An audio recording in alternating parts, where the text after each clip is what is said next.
I think the best part is like Ellie hadn't heard the episode up until I was watching it today, and she heard you put on the fucking accent, and she just went like this.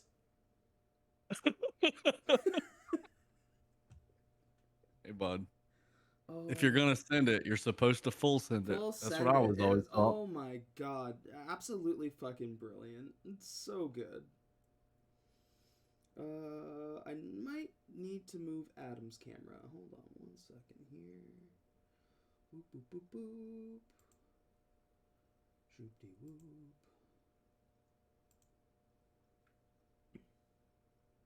Yeah, hold on. Let's get more of his face in here.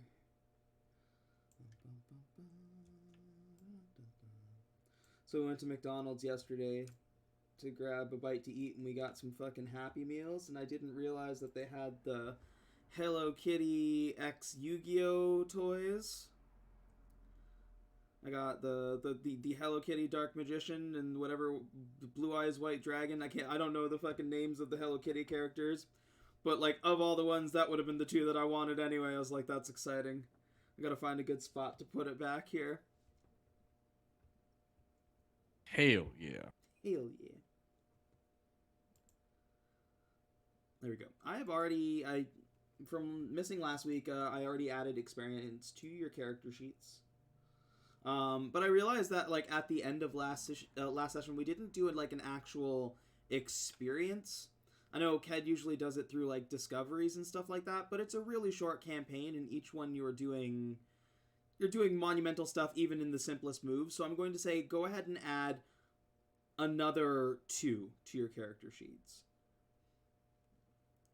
Dos mas? Dos más. So you should have, if you spent all of it last session, then you should have 4. 4 it is.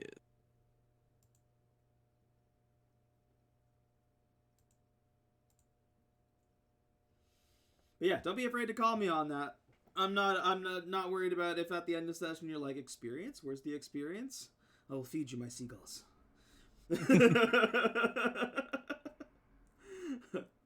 Hell yeah. Okay, this is gonna be interesting. I'm so glad I'm starting to play around with Foundry more and learn how to make all of my things easy for me to remember so you don't have to remember them every time. Like just like the drop down notes and all that stuff. It's so nice. Yeah, honestly, like I understand why people love being at the table because it is a great experience on its own. You get a lot of good side talk and like the energy is different. But like the amount of utility that we get using the VTT instead, and also like again like being able to be at a table with all of you regardless of where you are, I think makes a huge difference.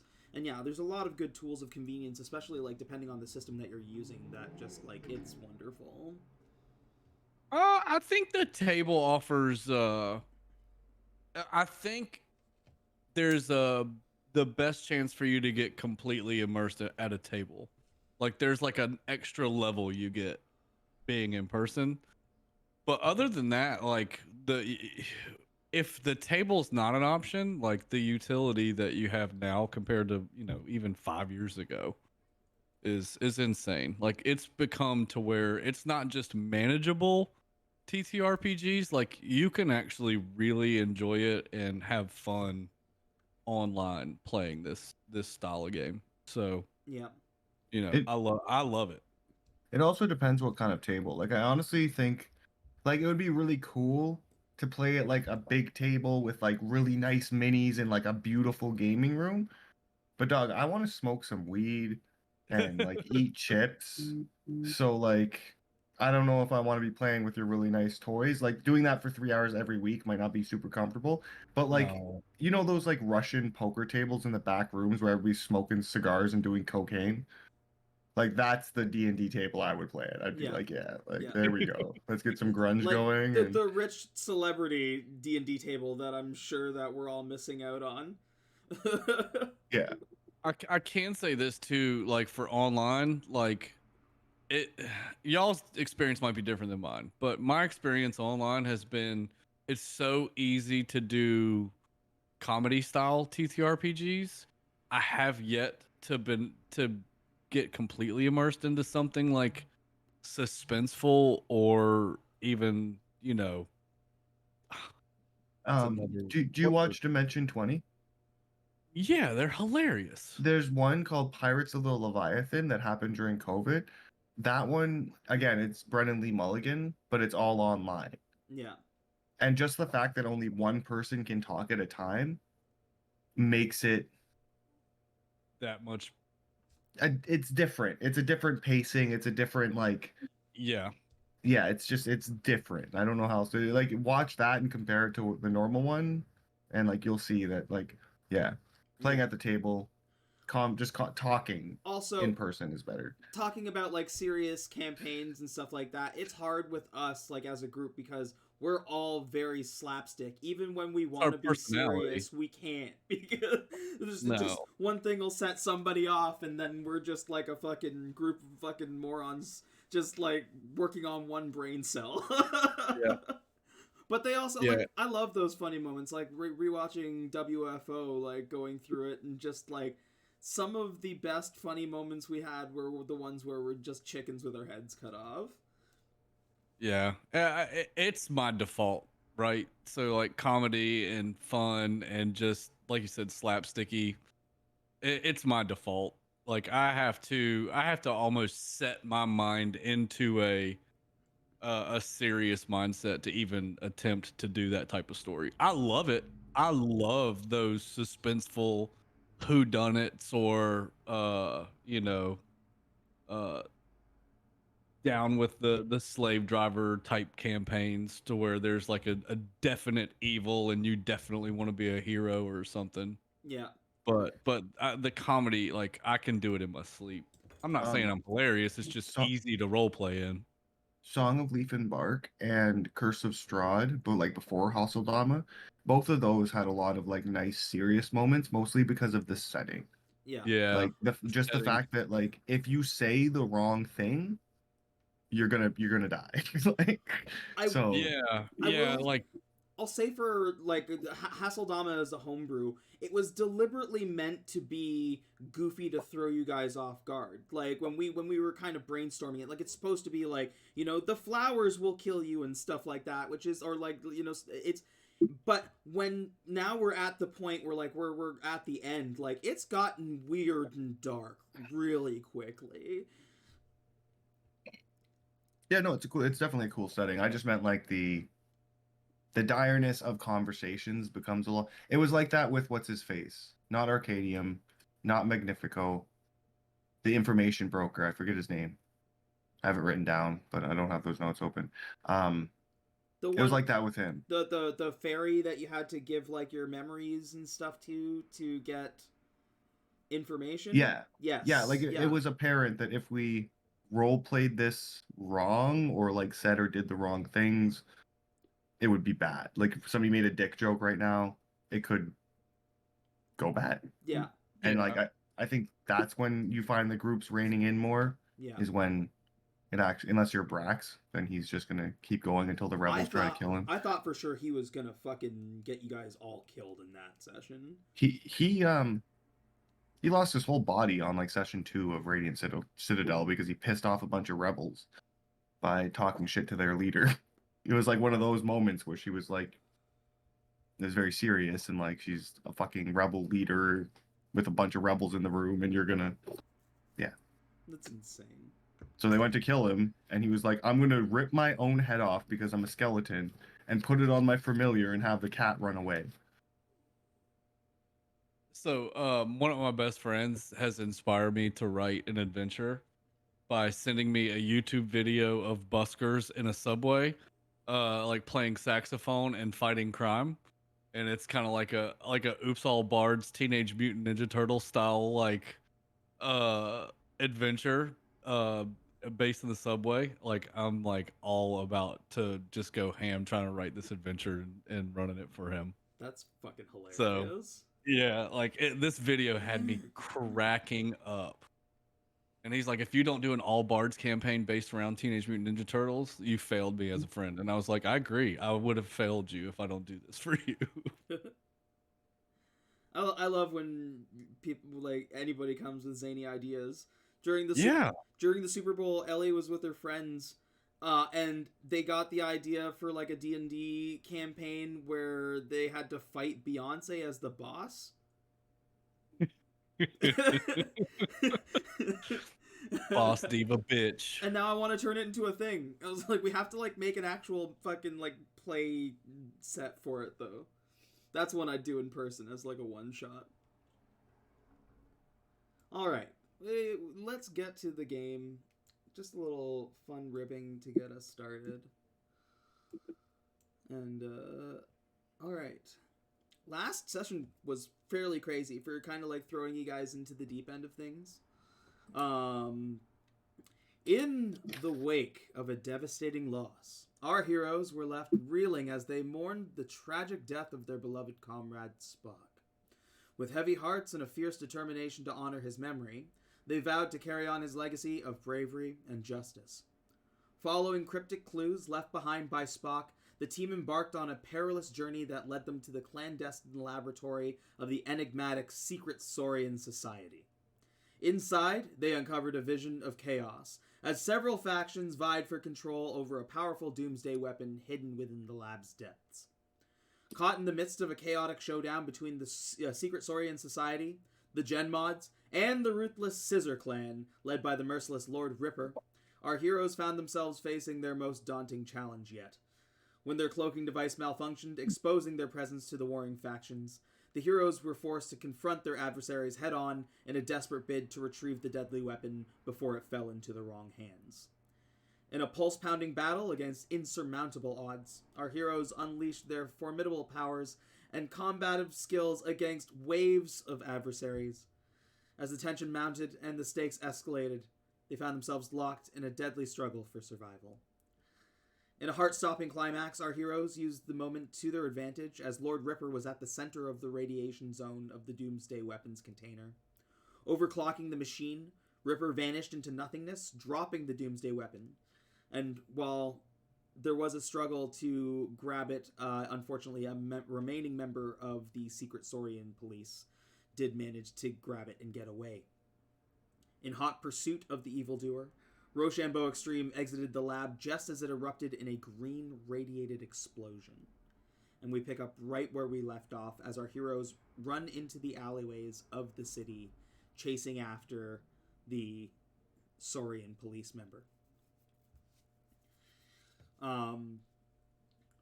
The very first thing that happens as you emerge from this building and it explodes behind you, it rocks you forward enough that everybody is kind of like knocked down, including, you see far ahead, the lizard man also falls.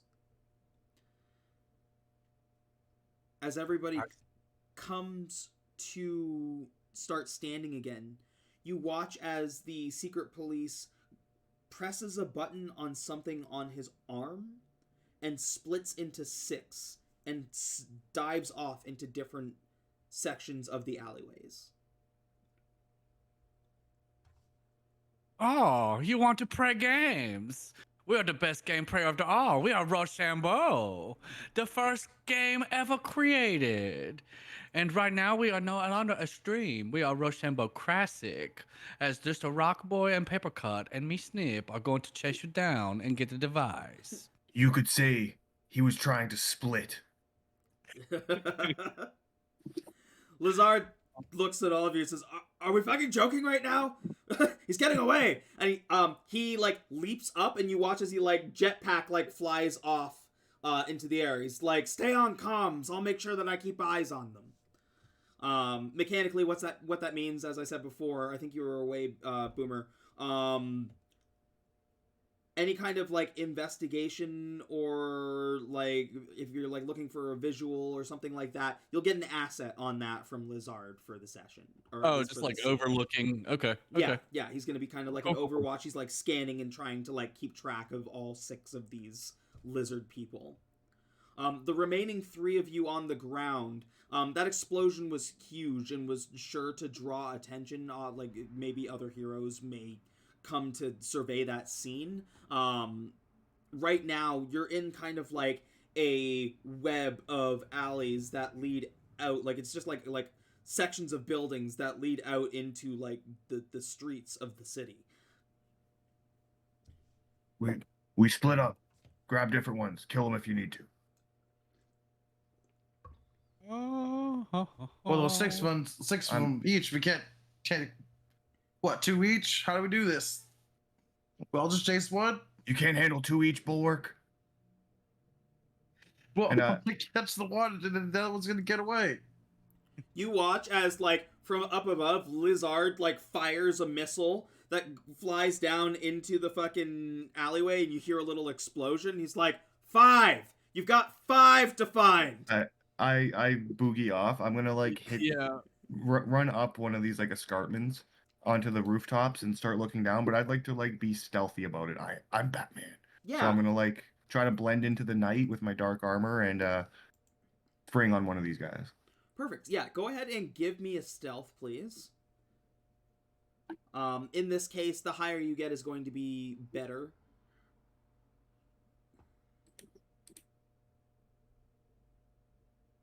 How does that cost 3? When I'm not fast. I'm smart. Never mind. Difficulty 6. Beautiful. Okay.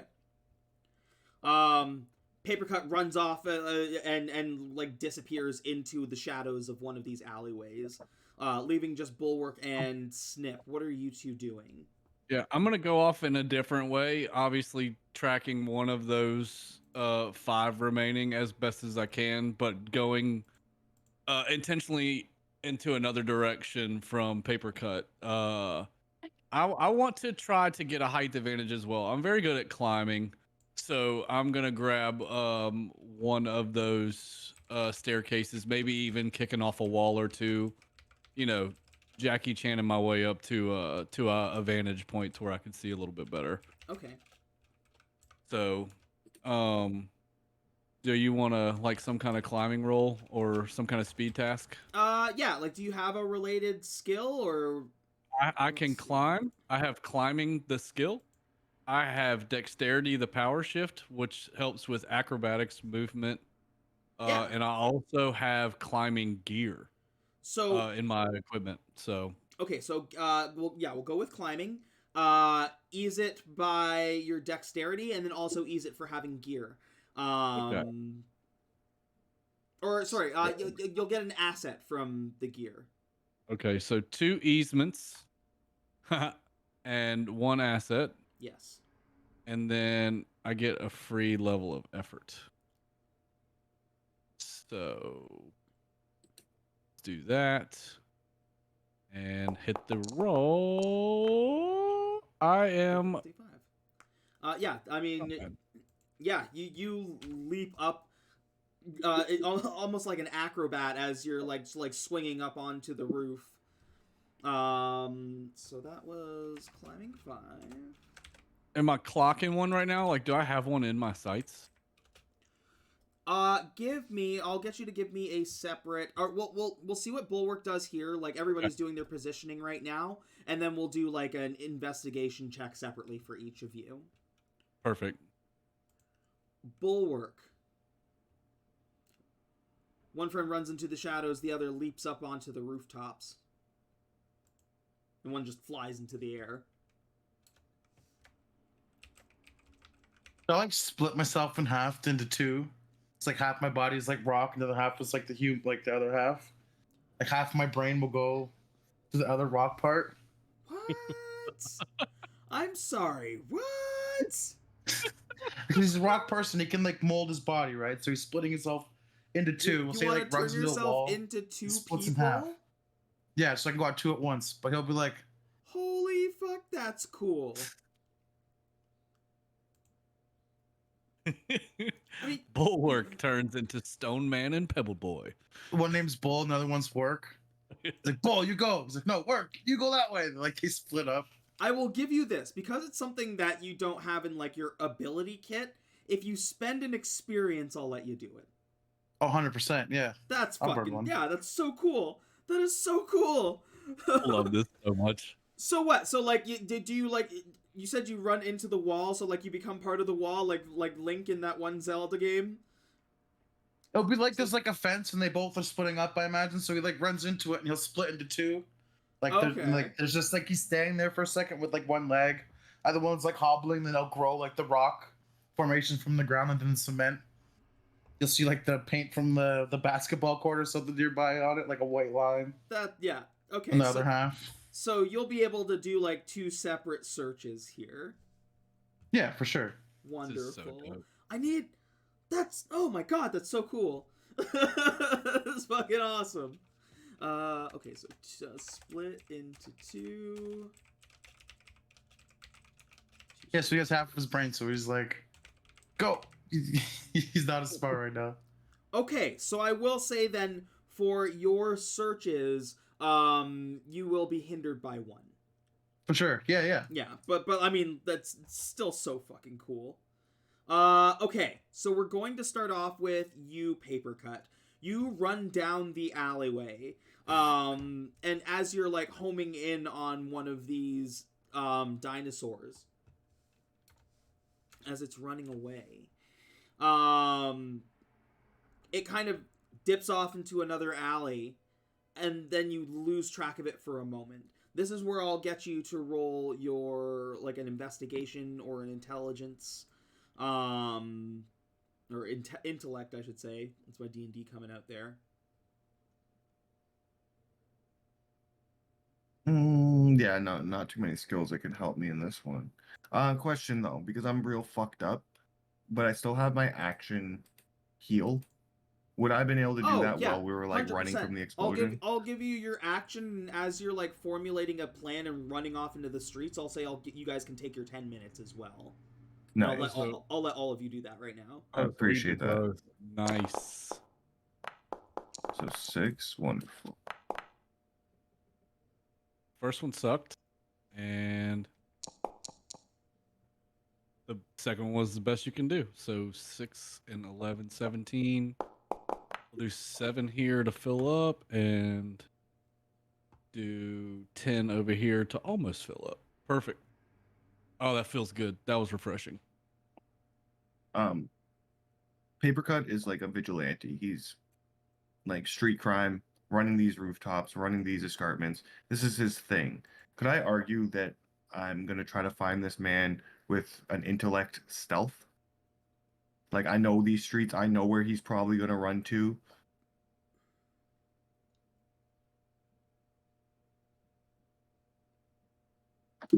I'm not going to give you the specialized tier from the stealth. Instead, I will say, because it is like your investigative streetwise smarts, you can use social interactions. Okay. Trained, that's cool. Yeah.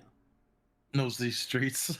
He knows these streets. Awesome. And so it's the kind of thing like maybe he, like you wake up like a homeless guy and be like, hey, did you see somebody pass by? Or like you look for the sight of like footsteps, or like being somebody who has chased down enough villains within these alleyways, you know the kind of patterns that they make to be able to get around. So I'd give you a trained in that.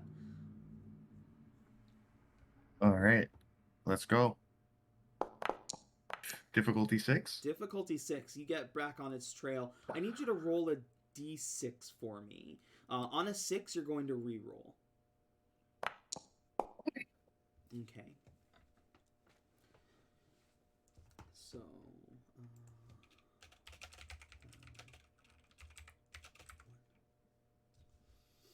okay, we'll come back to you in a second. Cool. Snip. You jump up onto the roof and you start running across rooftops as you're chasing after one of these lizard men. Again, as you kind of like rush ahead and kind of jump forward, you lose sight of it for a second. Same thing. Anything that would apply to you for what you think would be an investigation? I'm gonna go with Adam's train of thought, but I actually have a skill that I think's better served for it. I'm skilled in lies and trickery, so I feel like this would be a situation where I saw a trick happen, and since I'm kind of skilled, I'd be able to point out what an imposter would be or what the real thing might look like. So you're trying to spot the fake instead. Correct. Wonderful. Go ahead and give me. You have like an actual lies and trickery skill. Go ahead and give me a lies Correct. and trickery. Yeah. 1 free point of effort. Oh, not great. Difficulty 3. You like scan over. You've seen and fought these lizard guys before, but you haven't. Aside from Lizard, you haven't observed them close enough to be able to tell the difference between one and the other. Okay. So even with this like split off, you're not seeing any mannerisms out of the ordinary for a lizard man because it's like the same guy split 5 ways. Okay, yeah, I'm just gonna keep pursuing the direction in which I think it's going. Okay. Can you also go ahead and give me a d6 roll? Yeah. Reroll on a 1 or 6.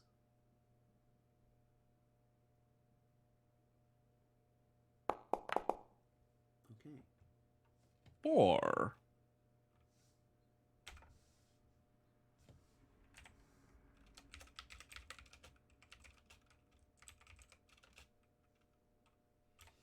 Okay, so I'll still get like even like trying to spot the fake. I still need you to roll a separate like investigation. Once again, I'll let that like you can roll that just as intellect, or if you have some kind of investigative skill that you can use. No, nothing beyond the lies and trickery. I got stealth, climbing, that kind of stuff. So, here we go. Just a straight. This is just gonna be a straight intellect roll. Okay. Difficulty 3. Okay.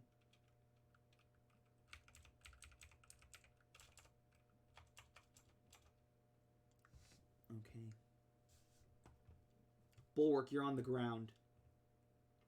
You split off into 2 different versions of you and run off to 2 different alleyways. You clock each of you one of these different lizard men. As you're getting closer, they notice you behind them and kind of dip off into other alleyways, and you lose them for a quick second. Once again, I'll get the same thing if you have something that would be investigation or something along those lines. Otherwise, just roll intellect. With a hindrance of 1 for each one.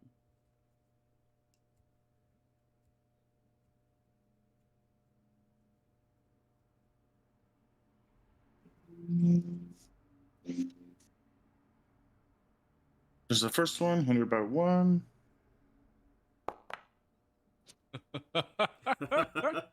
You know, I'm gonna re-roll that one. Okay. I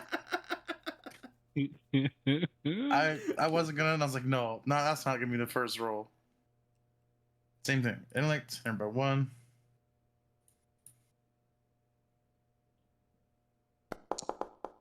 Much better. Looks better. Yeah, it's beautiful. So difficulty 5 on the first one, and then give me another roll for your other clone. Picture the ones running like full speed, like arms, like doing that, like running that. Wonderful. Badass. Okay, so both of yours are like back on them. The other thing I need now is 2 of those d6 rolls. Again, you're going to re-roll on a 1 or a 4. Oh, sorry, a 1, 4, or a 6. 3. Just 3. Then we roll on the 6, right? Sorry, don't re-roll on the 4.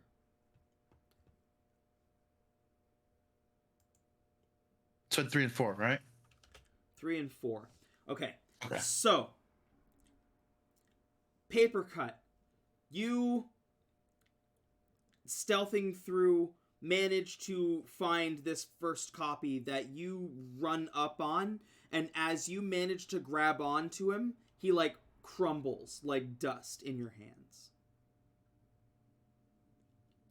Snip, you lose track of this second lizard as it dips down an alleyway. You start jumping over more rooftops to try and catch up and see if you can catch a glimpse of it. And as you do, you look down to see a bulwark grab onto one of these lizards. Bulwark, your second clone grabs another one and watches it also crumbles into dust. The one that you and Snip Clock is the real one. And you grip onto it tight as it like leans back and like starts to hiss at you. Ooh. Who's got him? I do or Snip does? You Okay, have you have him. You're on the ground. I'm up in Snip's the air on the a little bit. roof. Okay, yeah. Got him like a headlock now. Like, you're not going anywhere. When you look at him, the device is not on him. I'm gonna hold him up, and like the other one's gonna come up with me and punch him in the ribs. Like, where's the device? I'll never tell. You'll kill me first. I'm going into comms and I go, Baby Bulwark has the real one, but we do not see the device. We're going to penetrate his mind to get some answers. And then I jump down with a baby pair of scissors. And as Bulwark kind of has him in a headlock, I'll put the scissors up to his temple and I say, one wrong answer, and this goes inside of you like hot stick of butter and knife. Jesus. Oh, fuck. At this point, can I also jump down behind him and like make a paper crane and like throw it and give him just the slightest paper cut on his face? Yeah. Your days are numbered, lizard. I just pictured you actually pulling out a piece of paper and playing hangman with dashes for the right answer. The topic is, where is the device? So you're holding him. You like fucking start threatening him.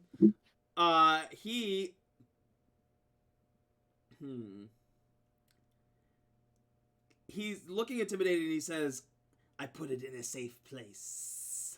A safe place you will never know about.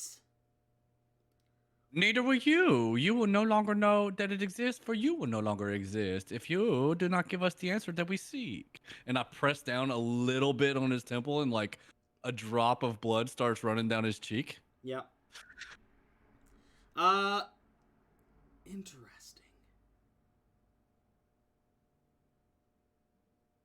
Okay. Go ahead and roll a...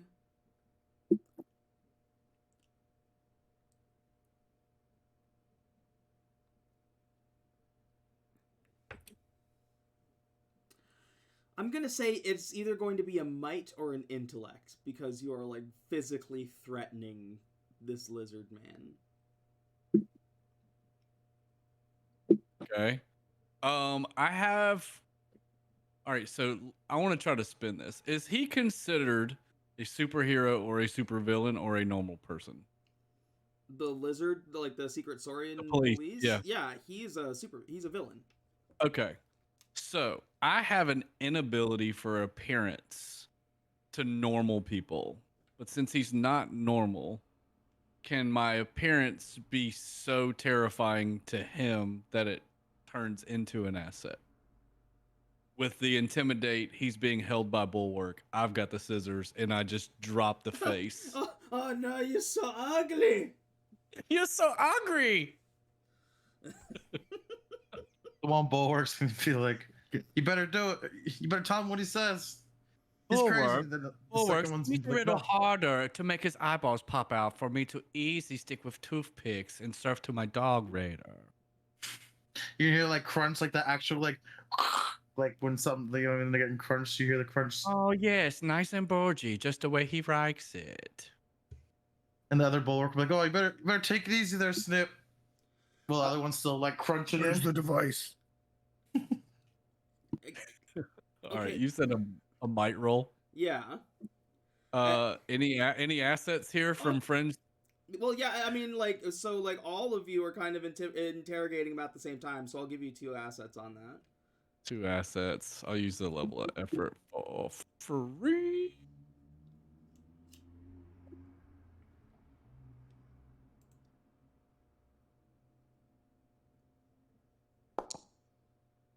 Bad. It's difficulty 7.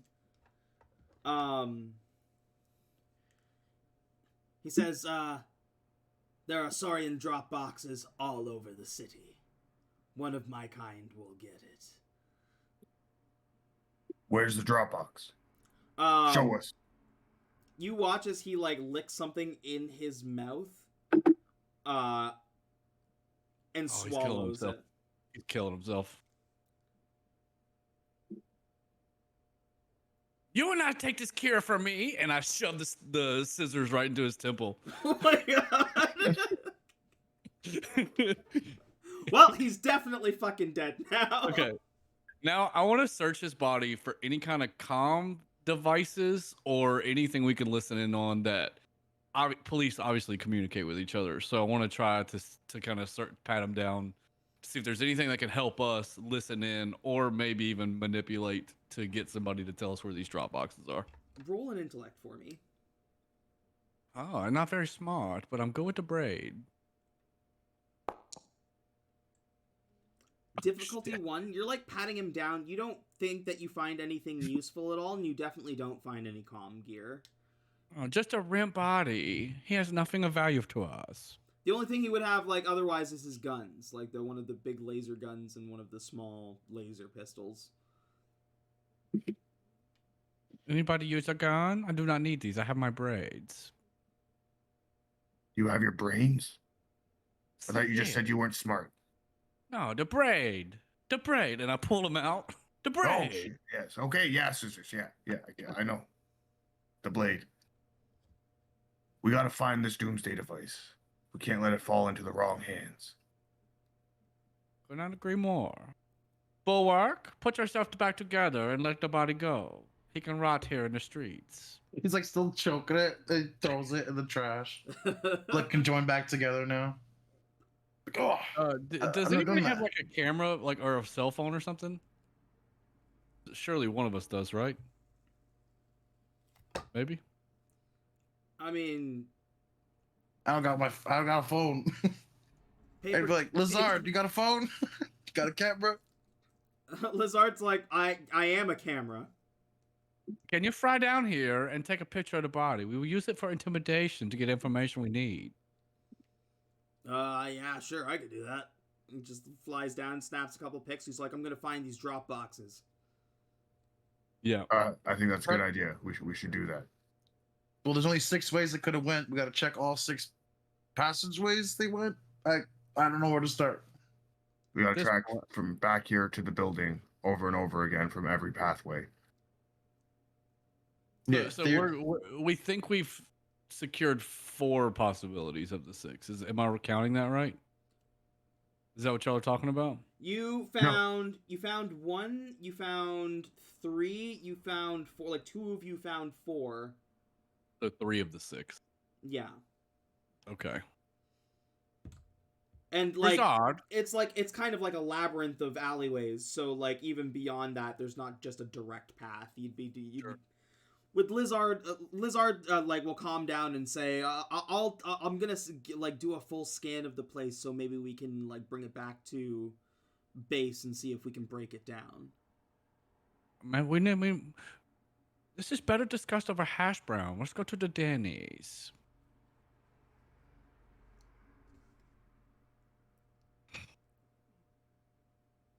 We have hit a dead end. We need to get together to discover more information that will help us out.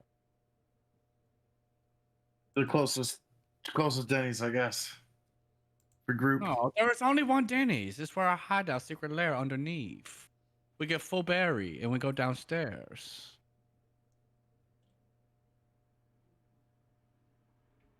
Yeah, cool. So you guys are gonna go to Dennys? The Dennys. The one that our hideout is beneath. I thought it was under all Dennys. Yeah. You're to be clear, you have a base under every Dennys, but the home base that you like the one that you would call your home base is the city's Dennys. Okay, yeah, Okay, yeah. I looked over. There's like 12 Dennys just within like my range. Like crazy. Perfect. Hey. It's like you knew. It's like you knew we'd be there eventually. You I love it. you move on. It's late. Like, it looks like some of the like bigger superhero teams are coming in to like investigate what happened at this place, and kind of like starting to like clear things up. Do you guys like actively like report what happened to like any of the so there would be a information broker that gives out information to all heroes. Like, as soon as they find a report on some kind of activity, they would they're kind of like the switchboard operator of superheroes. They are called a Steel Maiden. It's actually like a AI construct. Here's Steel Maiden. Nice.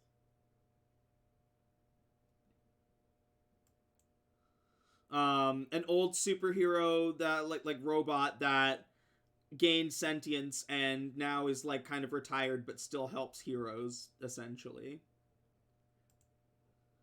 So would you have like actively like when you get to the Dennys you're going to call it in, or would you wait to talk to some of these heroes? I feel like they would probably help us out before we called it in. You guys agree, or what do you think?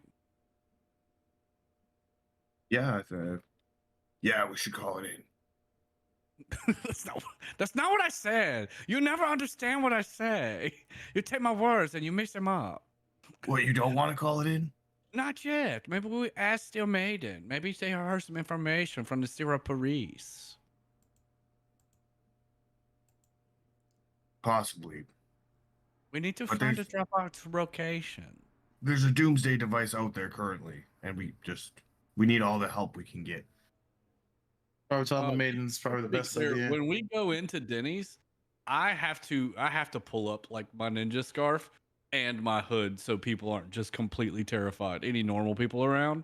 So like I'm completely like in like covered garb. I will say that in any other place in this universe that may be likely, in any Denny's, you are a welcome hero. You are treated with the utmost respect. Like, you walk in, they have a table just for you guys. This booth is like also how you guys get to your lair, because it just like goes down into like the main like hero headquarters. It's just like you already have your breakfast and stuff, and then, yeah, you just press a button and it just like drops down into the ground and like just seals up, so just people think that it's like it's a you know, an empty space. So yeah, so you go to the Dennys. You're gonna report it to the Steel Maiden. Yeah. You watch some. The only hero that you see fly in is one member of Total Justice, Justice Man. Oh, Justice Man. Jesus I Christ. hate that guy. You watch as he like flies directly. He's so handsome. It pisses me off. He flies directly Come on, guys. into like the fucking blast zone to like compress the flames and radiation. One thing you will note is that Spock, for as logical as he was, has always been hesitant about Justice Man. So am I. Oh, come on, guys. You guys always hated him. If you've He's met a cool guy. Yeah, if you've met him in public, he's probably like he's not smart. He is just like goofy and lovable and does whatever the like super team agent tells him to. Oh, he just worked for the man. He's stupid boy. Yeah. You guys got him all wrong. Maybe we should tell him. No. Tell him first. Bulwark, eat your hash browns and keep your mouth shut. We do not need to tell Justice Man our plans. So you You guys, can start eating. yeah, you guys get to the Denny's. You order your hash browns and stuff. You actually are greeted by where is he here? By Jackson. Says, "Hi guys, welcome to Denny's. Our heroes, Roshambo Extreme. How y'all doing?" Jackson, you have sleeves on your shirt. We cut the sleeves off last time. Come here. I will show off your bicep. No. No, it's very good look for you. And I'll start cutting his sleeves, like forcefully cutting his sleeves off. Like, you need to show off the python. They are very, very effective. Please, sir, I have to pay for this every time you do this. Oh, no, it's on the house. The like Denny's manager in the background's just like makes a note in his notepad. What Put do it you on my want, tab, Justice? Mr. Manager. Put it on my tab. What do you want? What? I'm here to take your order. No, Justice Man. Justice Man. Oh, I thought he was here. No. I will take. So like before you left the previous scene, you watched him flying in to contain the explosion. Oh, okay. okay, Sorry, I thought he was flying into the Waffle House. No. We're at Denny's, You're- bro. You're at Denny's. Yeah, you are not. What the fuck? We're trying to Waffle House. We're trying to get a You goddamn mean sponsorship here. What is Billionaire wrong with Waffle House? you?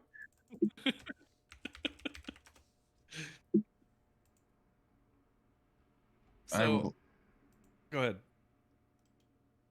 I'm gonna order a salted caramel banana pancake slam, please. Okay, salted caramel banana pancake slam. Bacon on the side. Yeah, please double. Double bacon. Okay. Anybody else? Anyone looking to try the new strawberry stuffed French toast slam? No, I'll take the usual. 1 large orange juice and 1 bowl of ice cream. Just an ice cream for you. Okay. And orange juice. Don't forget the orange juice. Orange juice, of course. Orange juice and ice cream. I'm sorry. What about you? Do you eat, sir? Yeah, he'll put his tongue up and be like, yeah, what? I'll try the strawberry slam. The strawberry stuffed French toast slam. Yeah. Okay. Same Just thing. him like get all happy, Nancy. Let's get his stuff ready to eat. Yeah, he's like all giddy. He's getting his like the napkin ready. Yes, we are looking at the Denny's menu, and now I'm hungry. I looked for a second. I was like, oh no, I can't.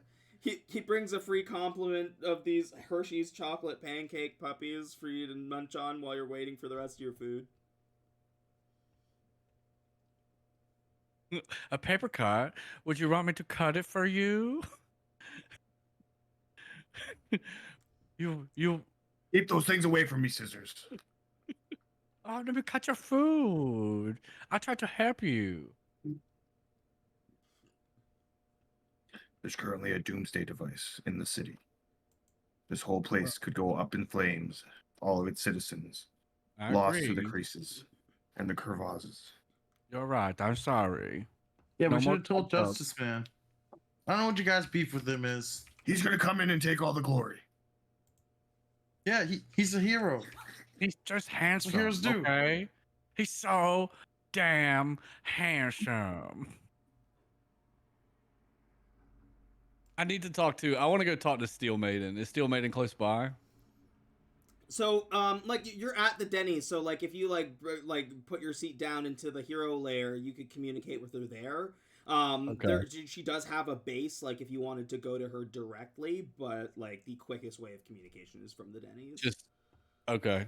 Yeah, I'll. You said go downstairs to communicate. Yeah. So basically, how it works is all of you sitting at your booth right now. It is a booth specified just for Roshambo Extreme. And it's set up in such a way that when it's not there, it doesn't look like, it just looks like an empty space that somebody could just walk through.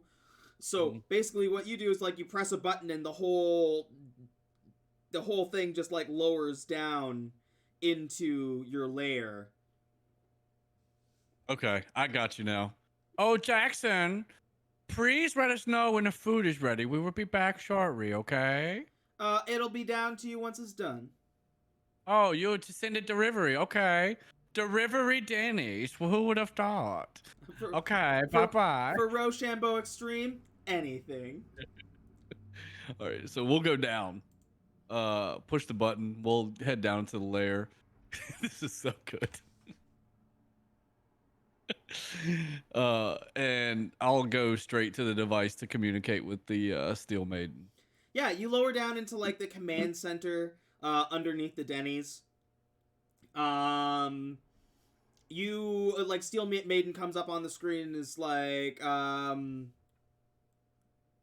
yes, Roshambo Extreme. Snip, I believe is your designation. Yes, this is Snip. I have a problem that I want to know if you have any insight or intel on where the device is. Have you heard of the Doomsday Device that Master Ripper is trying to capture for himself? Uh, this is the first I'm hearing of a Doomsday Device. Well, it's paramount that you are keen to the city and the movements of the Sierra Paris. The Paris left the building that Justice Man. He helped save the explosion, and the people of the city were saved. Well, the explosion was because of the Doomsday Device, okay? Okay, so the explosion that took place in the center of the city was that radiation came from a Doomsday Device. Well, yes, but the actual device was captured and taken away by the Sierra Paris. And they have all the drop boxes in the city, but we do not know where they are. Do you know where these drop boxes could possibly be? Could you locate them on the map for us? The Zardman was working on a scan. Starians and mods and rippers were all there. Got 3 culprits so far. This is the first intel that I've received of a secret Saurian police sect underneath the city. This is supposed to be one of the safest places. It's filled with heroes. Okay, you know we do not tell you lies, okay? We tell you the truth. Things are going to get really bad if we do not find this device. She looks and she says, okay, I can get total justice on it right now. No, not total justice. No. Well, something of this scale, I mean, threatens the world. Oh, not Justice Man. If you could just tell us specifically sent him, like tell Justice Man, to us, Bulwark, Snip, and Paperwork, and the Zard Man. Yeah, put in a good word. Bulwark, if I did not know any better, I would think you were trying to reave us and join the Justice League. I mean, whoa. I wouldn't go that far. Steel Maiden. I'll always be Roshambo. Steel Maiden says, all right, I will get this to total justice right away. And once again, condolences for your loss. And disappears. Like off the comm. This is getting out of hand. We should not have contacted the Steer Maiden. I would never call her ever again. Imagine it's like a Spock statue. I'll go up and I'll fist bump the bottom. I'm like, only if Spock was here, he would know the answer. Is the Spock statue like? Yeah, you have like a memorial statue that Bulwark made. That's it, just him with the. Oh, like Snip like takes offense to that. Every time Spock ever held that hand up, Snip took like total offense. It just kind of makes his skin crawl a little bit, and he goes, "I miss you, Spock, but you put your bullshit peace sign away from me, okay?" And I'll just kind of walk to the other side of the base of operations. Oh, Lizard. come on, like peace signs kind of like scissors, and I'll do No, that. you blasphemy! You say it's like sister. I will kill you, Rockman. I will kill you. He's gonna put his hands up as he's eating the Dennys. Lizard sends the mapping information for the blocks of the city where the base was. He also like once Justice Man has cleared out and like everything is like safe enough for the citizens around it. Lizard goes back in to kind of start tracking the tunneling system. And that's what he spends his day doing. You guys, with Total Justice on it, it's not as urgent for you to investigate it unless it's urgent for you personally to keep investigating it. Otherwise, Lizard will do his thing, and you will have a kind of a bit of downtime where you can either do something as far as exploring the city, if you want to go out and kind of catch any leads, if you want to research some of the information that Spock left behind, like, what is everybody kind of focused on within, like, this next day or two? I feel like Papercut kind of heads up these situations because he's way smarter than either one of us. So the decision making as far as the next to do, I always kind of heed his call essentially.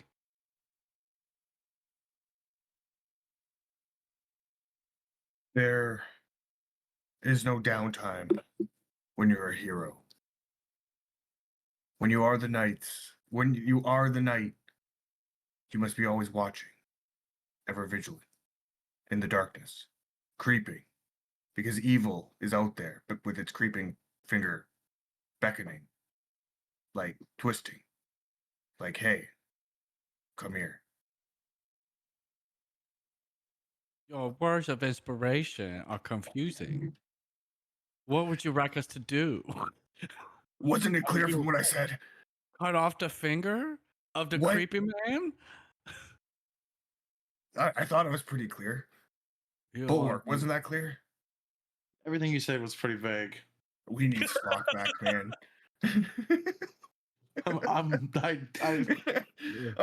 Oh, where? Your metaphorical brain is too big for us. Please say it in Raymond's terms, okay? We should keep working. And whatever we find, we can find. I'm going out Total tonight. Justice is on it. They're working. We did.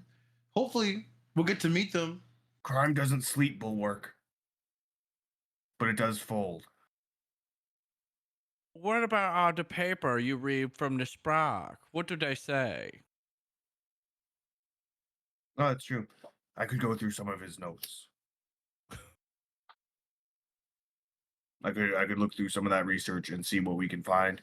But I think we should all go about, like, out of character. I'm not sure what you guys do in your like vigilante time, but like I just roll the streets and like beat the shit out of purse snatchers and stuff. So like I was gonna do that and then try to like be like, tell me about the Surian devices. What do you know about drop boxes? Like throw them against a car or something. But I will go research those things. Yeah, Like, we will chase the purse snatcher in 10 minutes after you see what Spock had to say. Maybe Spock has to rest in the city. We could go travel. Mm-hmm. We don't find any leads in 10 minutes. We'll go get the purse snatchers. I like it. I would take the time to eat my ice cream and drink up my orange juice. Yeah, the strawberry slam's getting cold, and he's to start eating. Oh, excuse me. Yeah, obviously, you eat your Dennys. And kind of split off to do like the various things that you're looking to do. Starting with you, then Paper Cut. Not only so you've got Spock was investigating something regarding the Doomsday weapon. The only reason that you knew it would, like, there was a secret Saurian base in the first place was from these notes. But other than that, Spock didn't say a word about what he was looking into or why he left you guys out of it. Like, there's no it's not like he left a letter behind for you guys or anything like that. You only have his research notes, and you also have the crime scene. Lizard has managed to like make like a digital representation of the crime scene where Spock's body was found. So you're also able to use that in your investigation. Okay. Okay. Cool. Do.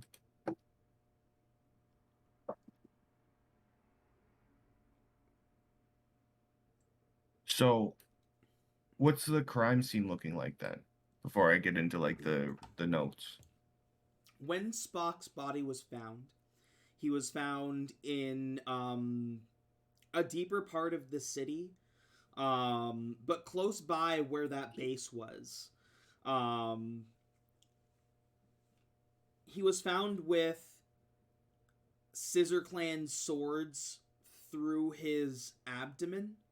But it looks like it like they were on the ground, and it looks like somebody picked him up and slammed him into them. Like, for the longest time within the past couple weeks, you thought it was Lord Ripper, based on what you saw. Aside from that, there was Spock's communicator was found like in the snow nearby.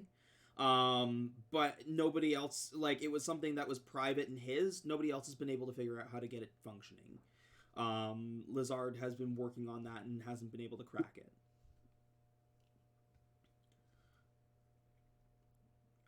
Is there any other details that you're looking like around you is kind of like what you've just experienced, like a part of that web of alleyways. There's a trash can or like a garbage bin nearby on one of the walls. You have those similar structure of like the stairs, like the metal staircases that go up to the roofs. This area, it seems like there are kind of apartments, but they're sparse, and this is like kind of like a sketchier part of the city. And the only like kind of like things nearby that like you think may have any or like be of any point of interest, there's a bodega on the corner if you go further out from the crime scene, like into where the street would be. There's a bodega on one corner, and across the street there's a dive bar. Cool. And that dive bar is called Hellions Rest.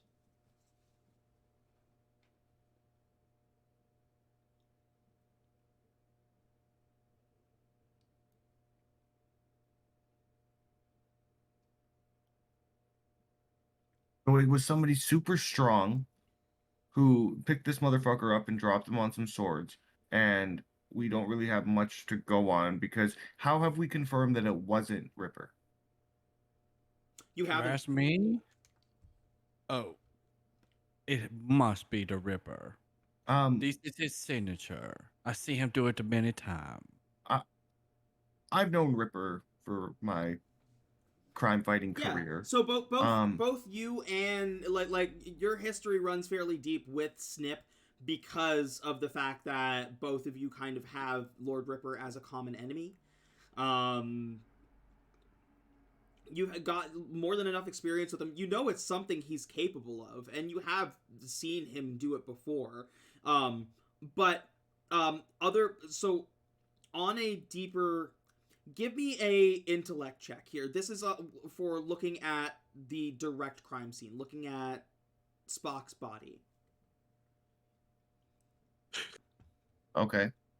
Just to the other point, would I know or think that Ripper would brag about killing Spock if he had? Would he be the type to like rub it in your face? That's a good question. Normally you think he would have, especially to try and shake you, you'd think he would have mentioned it. But, right? Like he talked a lot of shit during that last fight, but not once mentioned Spock.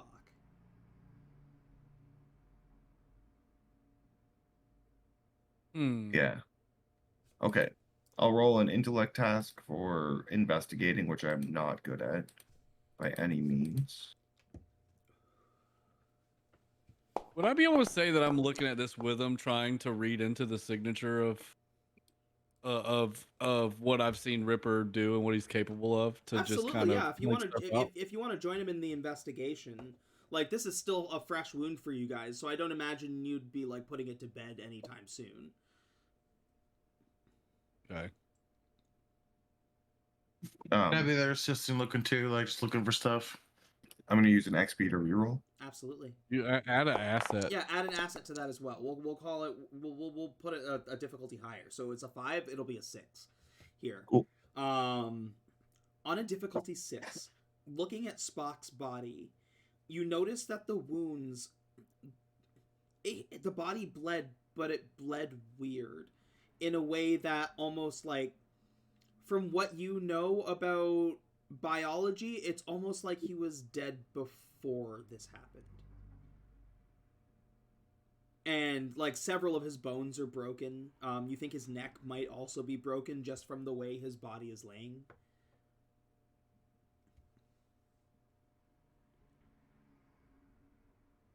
So yeah, he was like thrown around by something large before he was put on these swords. How about the walls? Garbage cans, anything nearby that looks like it would have like the impact area of where he like was he being hit off of things?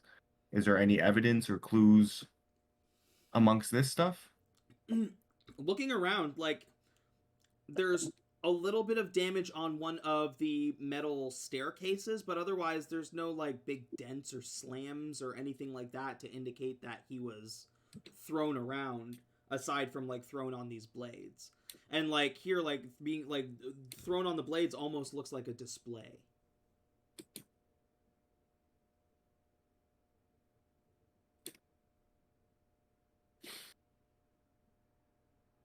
All right, we got to go to these 2 locations. I agree. We need more information. The more we look at this, the more it looks like it might have not been the Ripper after all.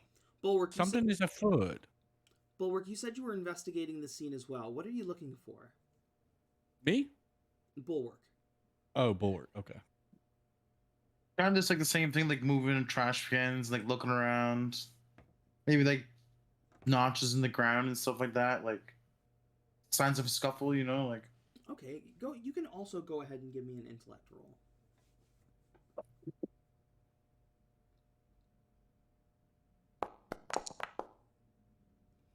Beats difficulty 6.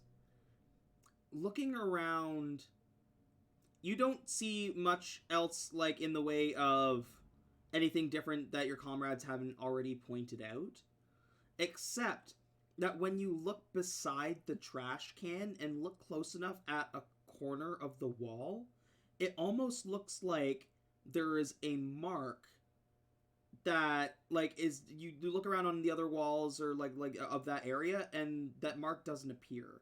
And when you get close enough, like because this is like a digital rendering, you can't actually like push anything, but the digital rendering makes it look like there is like a small slot that maybe something could fit in. I'm turning his head and I'll like wave over to Paper Cut and Snip. I think there's something over here.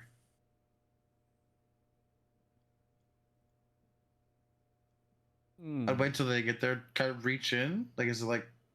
So you're not like at, you're looking at looking at like a digital remake of the scene right now. So that's you can't actually interact with it.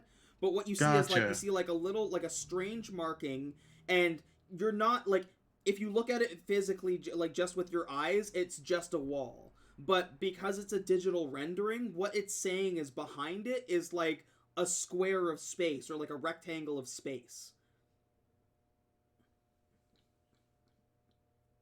Oh yeah, I'll definitely read that to them. Like, there's a space here. You see that? I feel like we might need to go back to the scene of the crime to investigate this further. Maybe we'll have more information. That might be viable. We have a couple places we probably should check out. The physical crime scene might be one of them, especially now that Bulwark has seen that.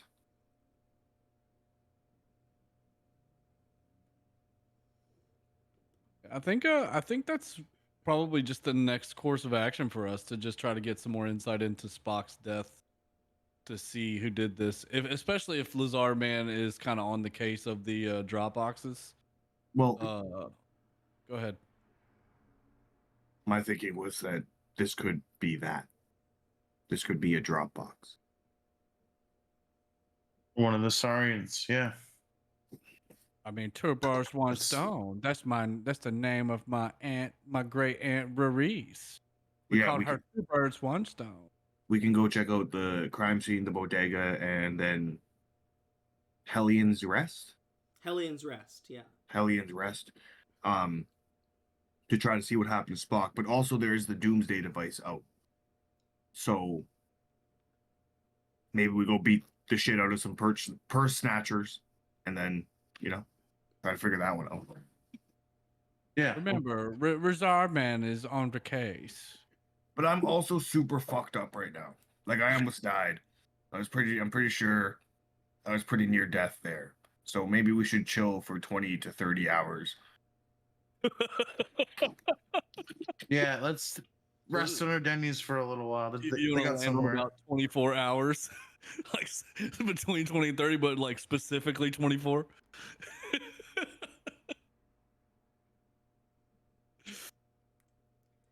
So you guys are gonna take a break and actually take a rest?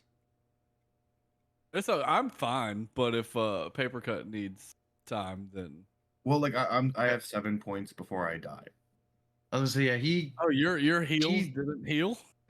No, they he gave got me. thrown around in I that got first 6 fight. points. Oh, that's right. You were like They got him. and then I XP'd to save your life. I forgot about that. Yeah.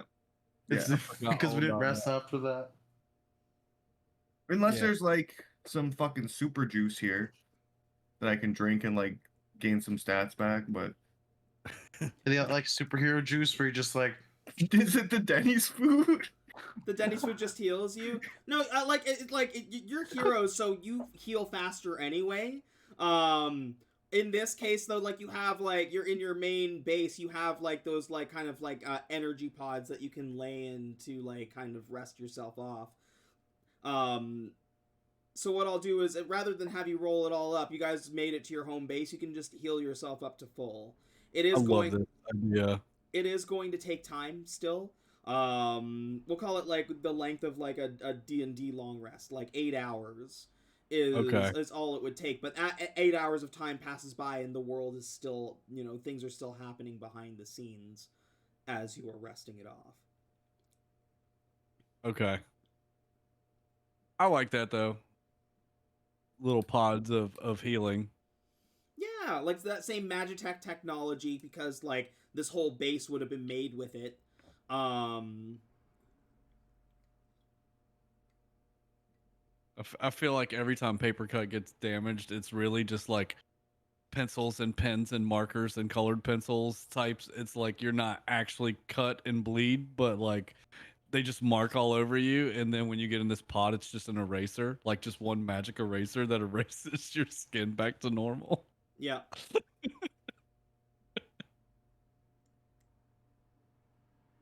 Why do I feel like that's a racist comment?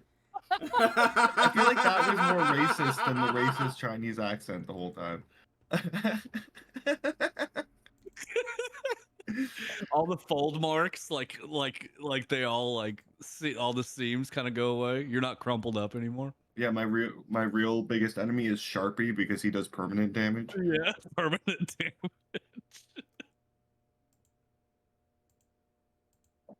we got recovery rolls back as well. Yeah.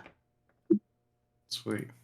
I'm gonna run to the restroom real quick since we're kind of between things and refill my water. Yes, absolutely.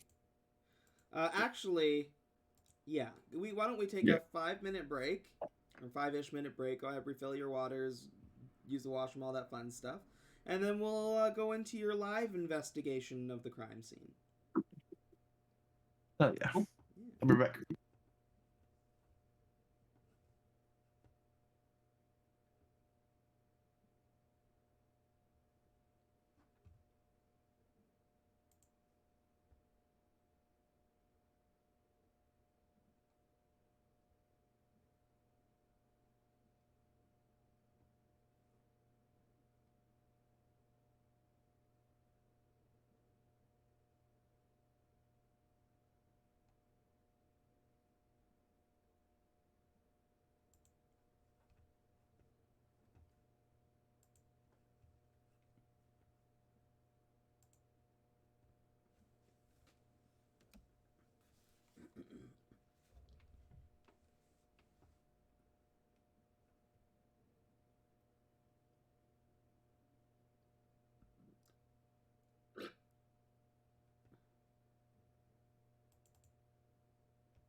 Howdy.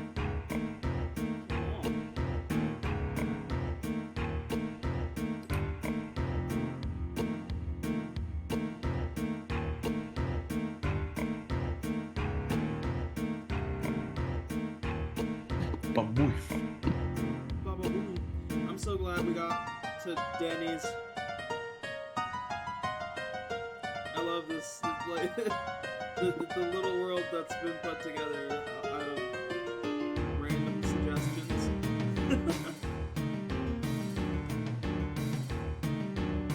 The Dennys. Okay, I'm ready to proceed. Welcome back.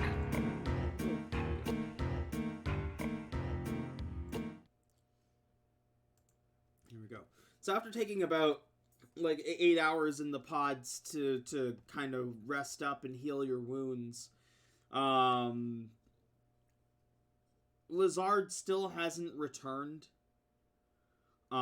Which isn't concerning for him. Like he could be gone for days, like depending on how large the underground is. But he does like keep up on comms. Like if you reach out to him, he'll be like, "Yeah, I'm busy." So the next step then is you're going kind of back to the alleyway structure to investigate the crime scene. Yeah, Okay. I believe so.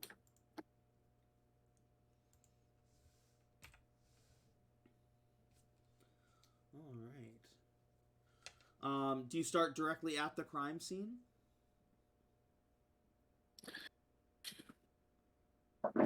Should we check out? Yeah, sure. Because we have the bodega and the dive bar. Yeah. Yeah, probably right to there, right? You want to just kind of scope out those two to see if there were any like onlookers at the time it was going down. Like maybe some regulars that were close by could have heard the scuffle and put their eyes on it, maybe. Yeah, I can do that, or we can do that. Which one do y'all want to start with? I feel like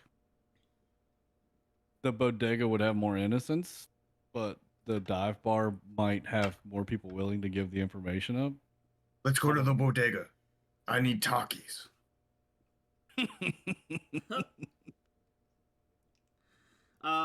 You go to the bodega. It's owned by like a cute, like just like nice old Asian woman with like two cats that will always like come to greet you at the door. You walk in and she says, "Oh, welcome. It's been so long. It's been so long. Please come in." I follow Paper Cut in. Can I like do some Batman shit and just like appear in the store, like near her, like perched on a ledge? Like you're perched like beside one of the cats. Yeah. It looks up like, what the fuck?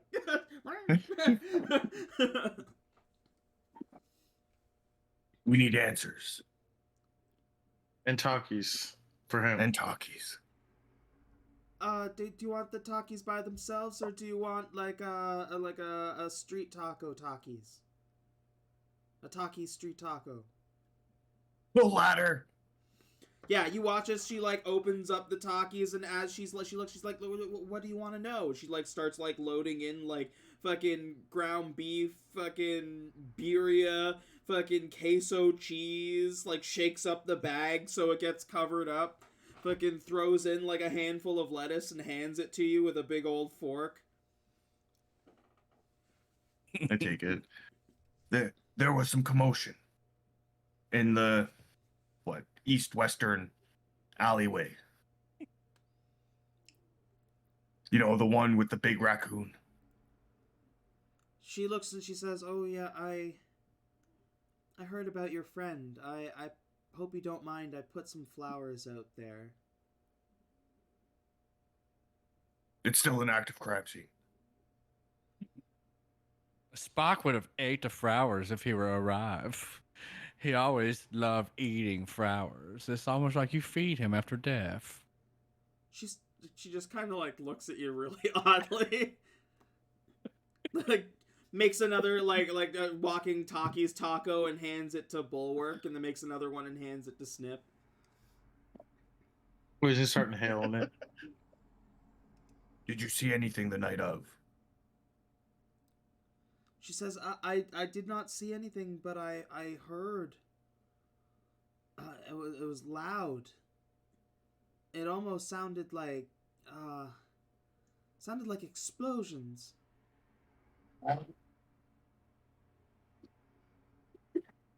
Would I know of any superhero who fights with explosions? Or supervillain, sorry, super person in general. You know a super person that fights with like fire and explosions? His name is so this was somebody who you had tried to recruit to your team, but he like feels like he's too good and like wants to join Total Justice. His name is Fireball. But Spock didn't have any burn marks on him, correct? Right. And you don't remember seeing any scorch marks in the digital rendering of the crime scene. The mystery unfolds like a paper crane in the water.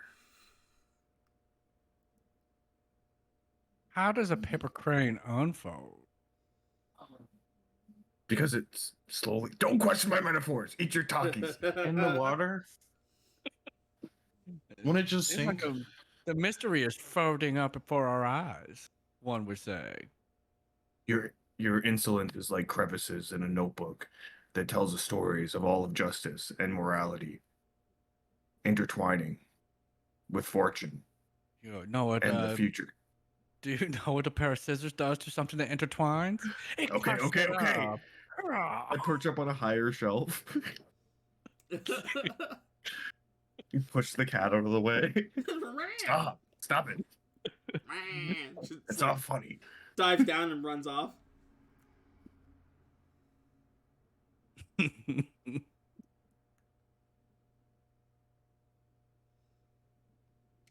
She's like, I didn't go. I try to keep to myself. That's how I keep my store safe. Do you have security cameras? I tried to have one installed a long time ago, but I don't know how those things work. I see. What was your clientele like that day? Like, did you have any customers that stood out to you? She's like, Spock actually came in that day.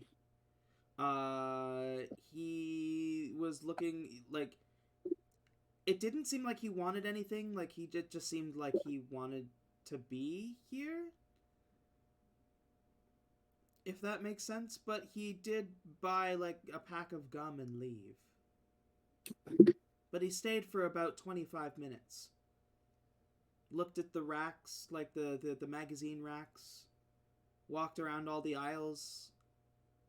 And made small talk, which he never did before. It was the first time. To be honest, it was kind of pleasant. That's not like Spock. What time was this? I think it was early afternoon, maybe 1 o'clock.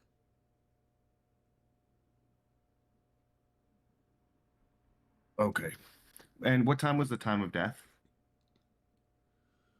It was in the you're not sure. A rough estimate for time of death probably would have been closer to like late night, early morning. Like you're talking like 11, 12, maybe even 1, 2 in the morning. It's hard to narrow it down.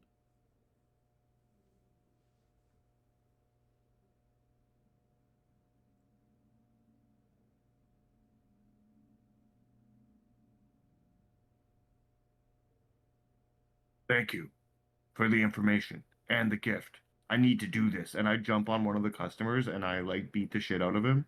And then I reach into his pocket and I pull out like a pack of almonds that he stole. The only customers in there right now are, or you just like you just randomly, yes, you catch somebody stealing and jump down and start beating the shit out of him. Everyone, like, she's shocked until she realized that he was stealing. She's like, okay, that's enough. That's enough. Here's your almonds back. I'll jump in. And I'll go, yes, your first offense is a paper cut. The next time I will kill you. This kid's got to be like 16 at most. He's a teenager. And she's like, oh no, here, honey, take the almonds if you need it. Just ask next time. And she also like makes another walking talkies bag and hands it to him and like ushers him out the door. You walk a razor sharp path for the rest of your life. Do not veer. You won't get 25 to life. You'll just die. The kid like is terrified. It's just, like, We're the worst superheroes of all time. Like white knuckle gripping this fucking talkies bag and this bag of almonds and like running out into the street like crying. We're so bad. We're so bad at superheroing. No need to thank me. Justice is always free. She says, some people are just hungry, honey. The streets are a tough place. I thank you, but I had it handled. She says, are you going to be out in the streets for a while? Possibly. For as long as they need us, we will be there. She walks back to like the fridges in the back and like you watch as she like loads up a bunch of like vegetables and fruit and like different foods like pre-packed sandwiches and like hands you like each all of these bags and she's like, can you hand these out to people in the streets while you're out there?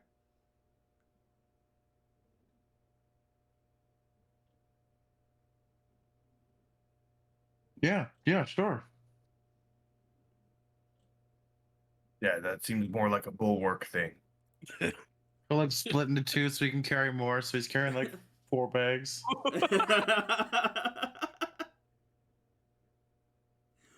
When he splits, Whoa. it's very unsettling. Like Yeah, you hear like the sound as like the brain splits apart. She like pats each of you on one cheek and she's like, good boys, thank you. Justice never sleeps, and neither do I. Don't you're so on edge all the time, man. I don't blink. I don't sleep. I don't even fucking close my eyes when I sneeze. I'm always watching. She looks and she says, you're very intense. I'm gone. Just into the shadows. Where'd it go? You Full works. I'm looking around like a paper bird. it's almost silent except for the crinkle of the talkies bag.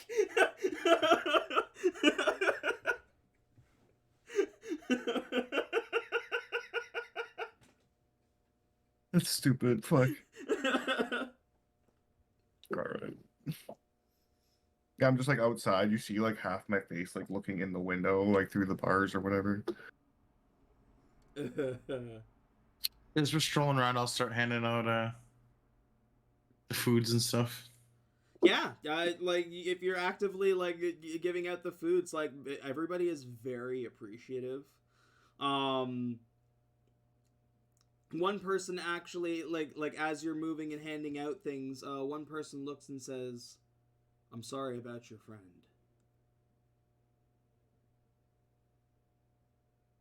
Yeah, we'll do the hand symbol. Like, well, Oh, I turn We'll my back avenge on him. both of you. Fuck both of you for that.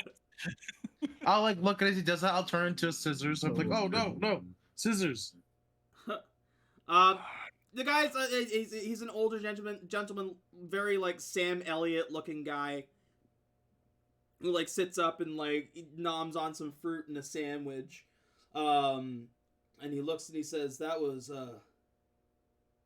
I wouldn't believe I didn't see everything, but I saw him. When all was said and done." What did you see? There was nobody there but him. Broken.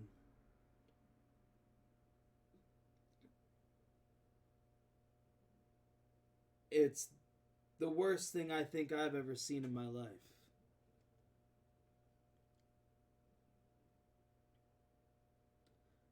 I know it wasn't It isn't much, but I did look in his pockets. I'm not proud of it. You're being very nice to me. And he pulls out a Dennys pen. He's like, this was in his pocket. And he hands it to you, Bulwark.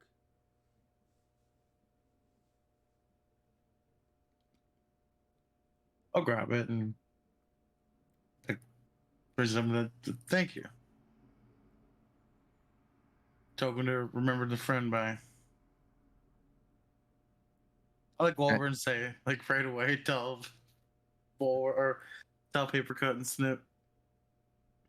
Okay, he took this off of Spock's body. Oh, justice! And I'm gonna run over and grab him by the back of his shirt, flip him over my head onto a nearby car.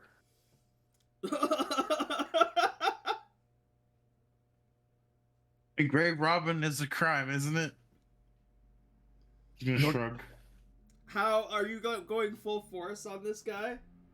No, he's like an old dude, right? Like he's like. But like you picked him up and like fucking flipped him and dropped him onto a car? Yeah. I'm gonna still need you to roll. We're gonna call it like a force effect roll. So like how damaging this toss is to this man. You can either roll it as damage, or you can roll it as like we'll roll it as like a d20 roll, and like the higher the better. Sure. D20 roll, the higher the better. Difficulty 2, this man is not dead, but needs hospitalization. You think that when you, like, dropped him onto the car, this car, you heard a crack, easily probably, like, his collarbone or something is fucked, this guy can't walk.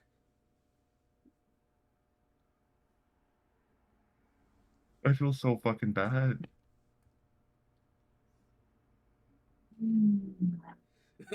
The pen is served. Way more than a paper cut. So Justice has been served. So you, Bulwark, so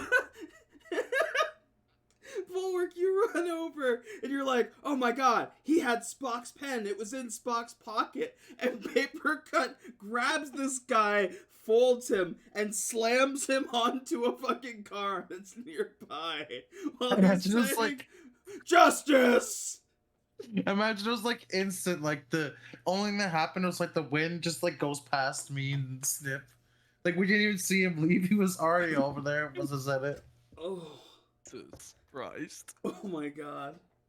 Oh, off to a great start, boys. Listen, we didn't get canceled in the pilot. We should be fine here, okay? And if dude whose car it is like in the car or nearby, I'm going to be like, don't worry, criminal apprehended. I'm not supposed to roll anything, so roll a d6. Odds there was somebody in the car, evens there wasn't. Oh god. So there was somebody in the car. It's just a woman by herself who is now screaming. Like, you just hear screaming from the inside of the car. Just, ah! Ah! I'm gonna go up and hand like one of the things from the bodega. I'm like, don't worry, we're heroes. The streets are safer now, man. I'm starting to get the feeling like we're revered at Dennys and nowhere else. like only the patrons at Dennys think we're good. Listen, but we're really terrible at our jobs. You guys saved the city one time. That was, I asked you what your achievements were, and you saved the city one time. We probably stumbled into it, honestly. And this is what Paper Cut does. He's edgy, intense, and he beats the shit out of criminals. Like, he'll just roll around at night, finding any criminal he can and beat the shit out of them. Right That's what he does. It gives Snip pause, and that's hard to do. So there's this woman is screaming in her car. And he goes, I don't even think I would be able to do that. That poor man. This old man is fucked up. I'm blessed. I feel so bad. He probably had more information and shit too. Like, Probably. Justice.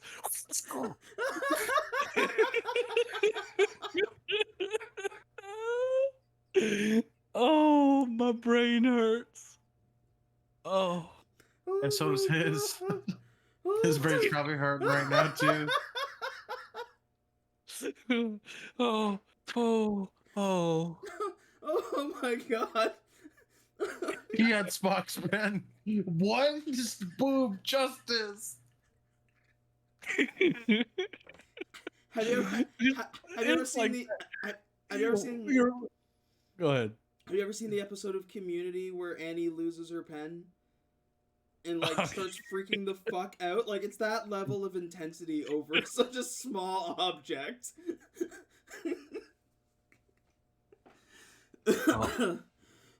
Ooh.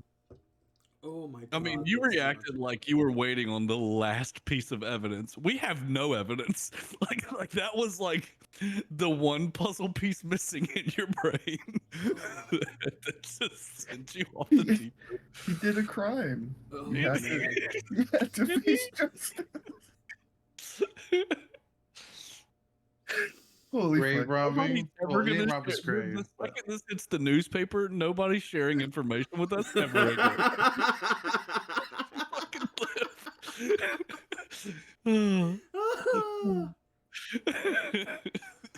Oh no.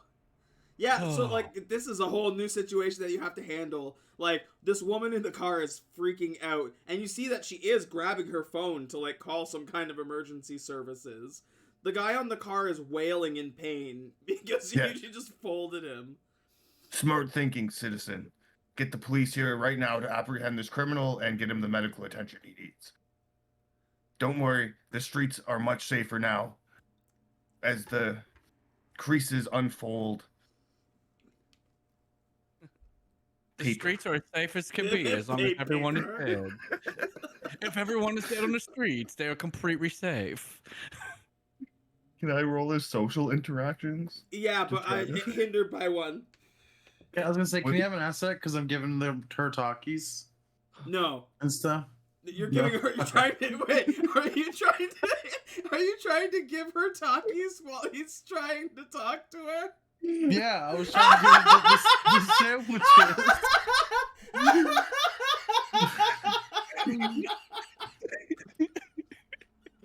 Like, listen, we're superheroes. Give her So is a that talkie two sandwich. hindrances then, or just the one? Can I offer you talkies in these trying times?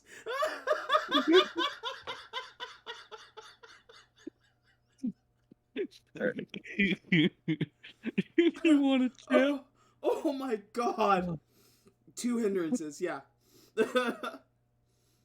Oh God. boy. This woman is freaking the fuck out. There's one dude who she it's a 0. Is that a -1? Oh, That negative? How does that work? 2 hindrances on a 2.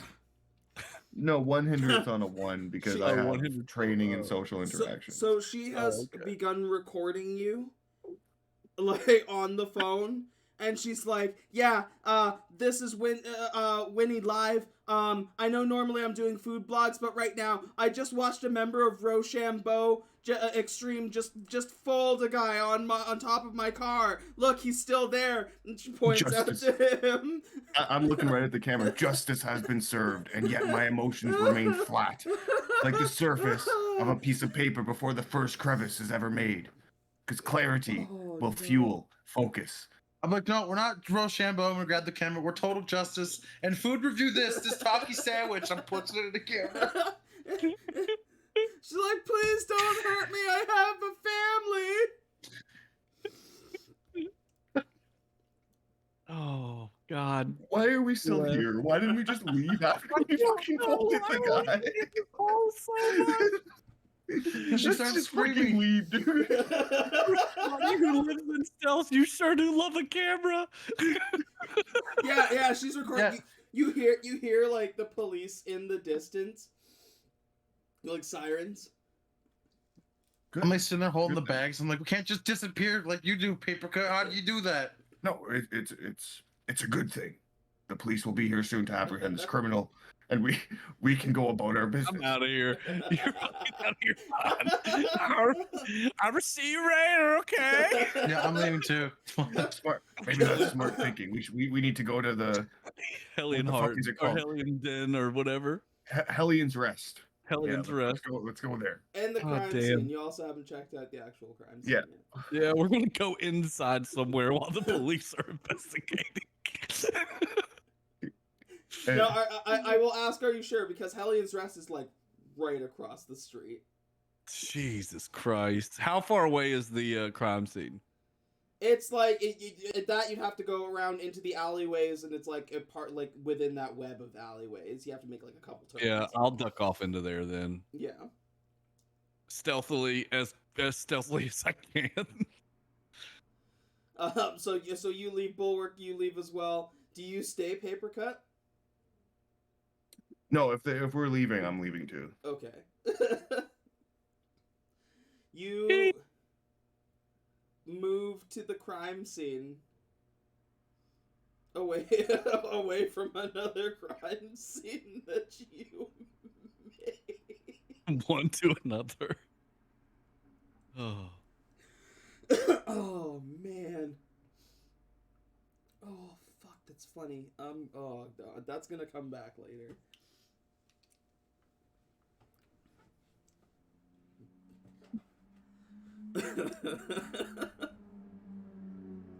Justice.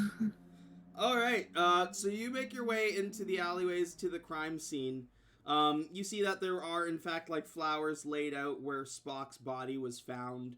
The body has since been removed, obviously, to be, buried or whatever Spock's wishes were for his body. What are you guys looking at first?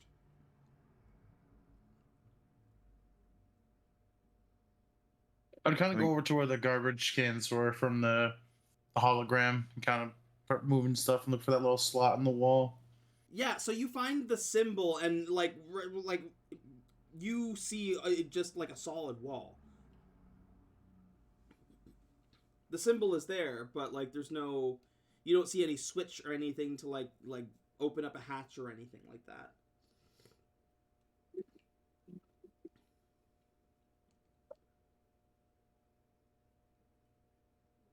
And so like pressing the bricks, like touching the walls. It's got to be a button or something. Bulwark. You are a man who is made of stone.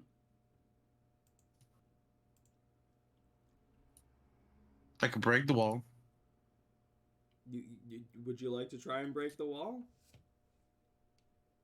Maybe not right away. He'd turn his hand into like a hammer, and then kind of like go to hit it, then stop, and then go. It's got to be a button or something. There's always just a button. He's gonna keep looking. Sure. Like, go ahead and roll like an intellect.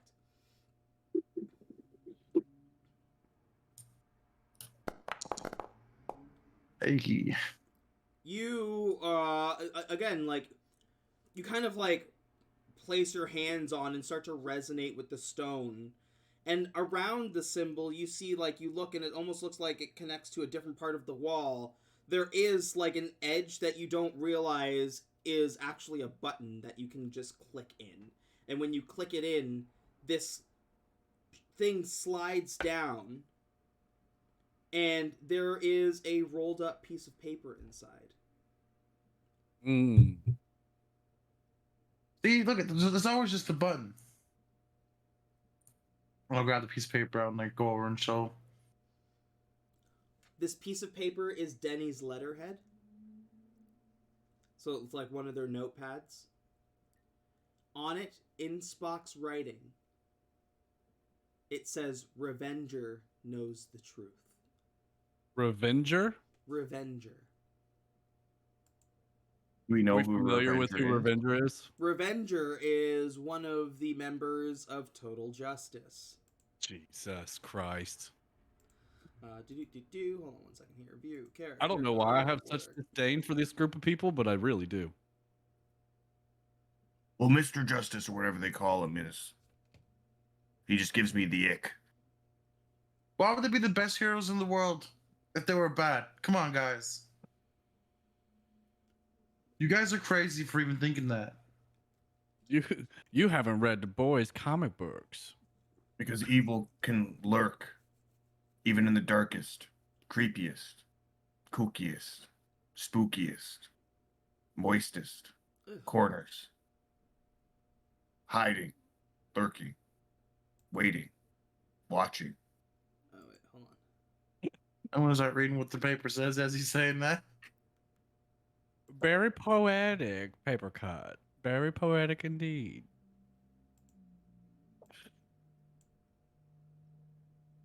Does it work like that? No.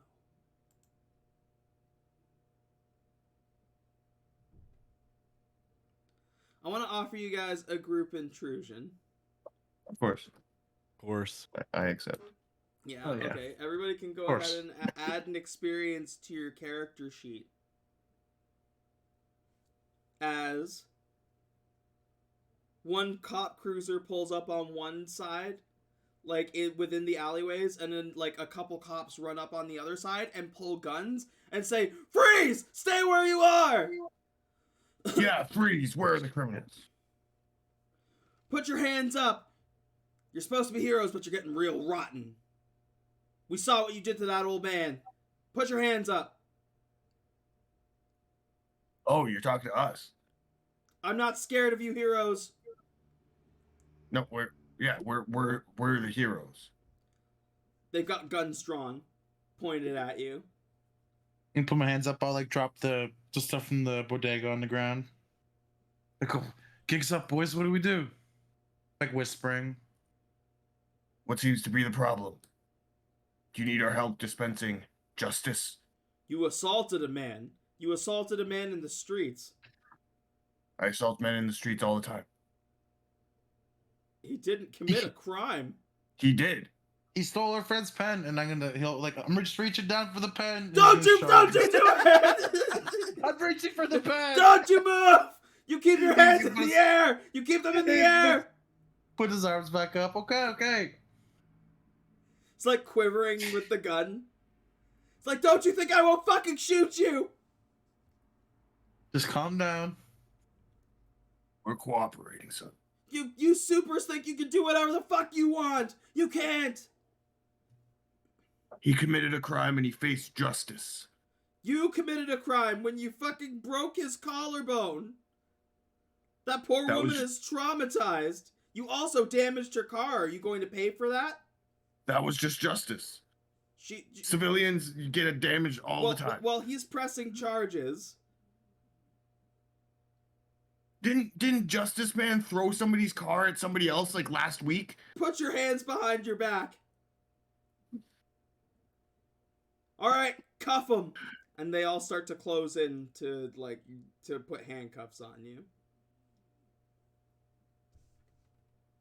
I'm just fitting to get arrested. I'm not gonna fight the police. You're gonna let them arrest you. What about you, Bulwark? No. We're not getting arrested. What are you talking about? Like I'm sitting there trying to think of a way out. And could I use a cipher? It's called improvised zip line. Up to the roof, but I'm gonna make it like out of like rock in his arm and like make a zip line. Yeah. We take it and run. Yeah. Like as they're closing in, you're like, nope, and like you like raise your arm and it turns into like some kind of like zipline cannon. You just fire this like route to like now like let me see what is this? What is this cipher? Improvised zip line. Just like Yeah, like vines. Yeah.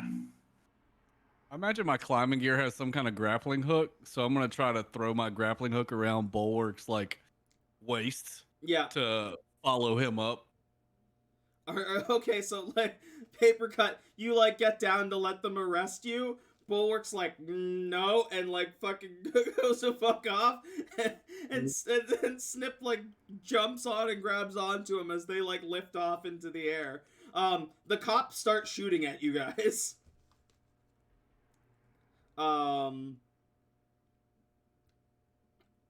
It's probably not the first time Paper Cut has been arrested for this kind of thing.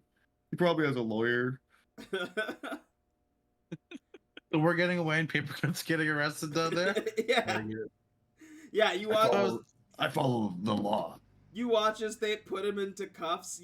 They shoot at you as you like zip away, but you zip off fast enough that they can't get a beat on you to actually hit you with a shot. You manage to get up on the rooftops and get away as you watch as Papercut is like being taken into custody. I'm like, no, Papercut, and I'll like break the zip line behind, like crumple it. Call Alex Springsteen. Tell him what happened. Alex, who? Why does My your lawyer. lawyer's name have a Jewish last name? Why did you do that? Alex, who? Springsteen. It's a tribute to the band. Doc, come on. Like, man, I can't go back to the slammer, and I'm gonna like grab my face, and it's gonna like mold to where he has like a big chiseled chin, and like his face is gonna Forward. change. Like contorting his facial features. There's never been a Jerseer that's strong enough to hold you back. You always Oh, break that's- through. That's true. I better get away from here, Snip. Yeah, we take off. Well, we can. We definitely take off. So Papercut, they read you your rights. They put you into the back of a cruiser, and bring you down to the police station. Do you like? Yeah. What do you say? I correct them on all the things that they don't do right. I'm like, actually, you're supposed to search my person before you put me inside the vehicle. And then, like, as they're reading the Miranda rights, I'm gonna read them word for word, like, just say them. The right to remain silent. I do have entitlement to cat. Like, I'm just gonna justice. They put you in a cell by yourself. I ramble. And they do give you your one phone call. Do you call your lawyer, Alex Springsteen? Yes, I call Alex Springsteen. Yeah, you call Alex. He's like, this is Springsteen's office. What can I do for you? It happened again, Springsteen. Oh no. We talked about this. He stole a pen. I'm sorry, what? Gerald, An important pen. Gerald, listen. You saved me in that paper explosion and influenced me to become the best damn lawyer in the city. Okay? I love you like a brother, but you can't keep beating up homeless people and then calling me when you get arrested for it.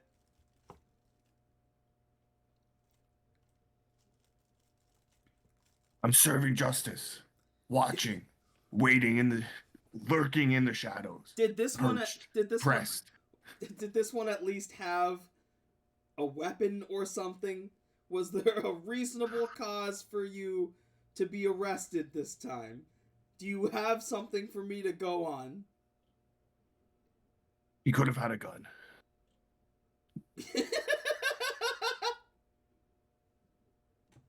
It's like, Jesus Christ. You hear he's fully like chain smoking, like every moment he is talking to you, he has like fucking full on from start to finish just smoked a cigarette in one drag. Look, I know I couldn't save your sister from that paper explosion, but I still need you to do this for me. It was a catastrophe. I'm sorry. And we'll remember Maria for the rest of our lives. It wasn't your fault, Alex. You say that. It should have been me, man. It should have been me. The fuck? He's like, all right, I'll be down at the station. Fucking don't do anything stupid, okay? I'll be here.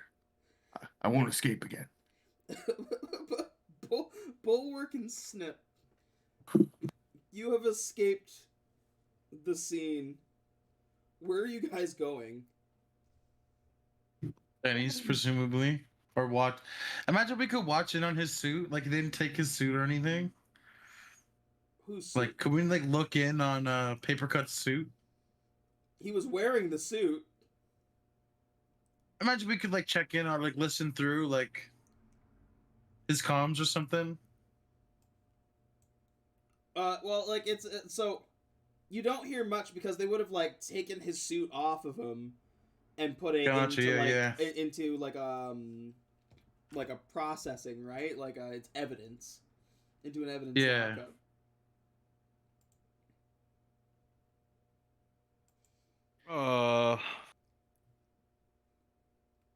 Give me. You know what? I like this though. I like this idea of like, yeah, everybody's got like comms and stuff. So you like, you go back to the Dennys and try to like connect to his comms to like listen in. Let's see if you find anything important. Go ahead and roll an intellect task for me. Again, just like the better of a difficulty you beat, the better result of the information that you may find.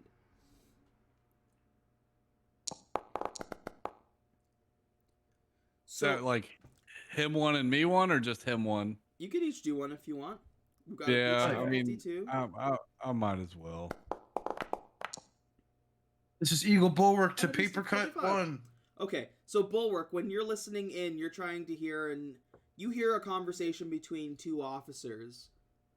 It's like, Dale, can you, I know you're not a doctor, but can you take a look at this? Like, I don't know what the fuck is happening, man, but it keeps growing, and it hurts like a son of a bitch. It's like, Peter, I'm not comfortable with this, man. Like, just go to a doctor. Like, when am I supposed to be able to get time off to go to a fucking doctor? First, we've got explosions in the city, and now we're dealing with these crazy super freaks that are just beating up people in the streets. And then we had to deal with that whole mess 2 weeks ago. I mean, when did we become Total Justice's cleanup crew?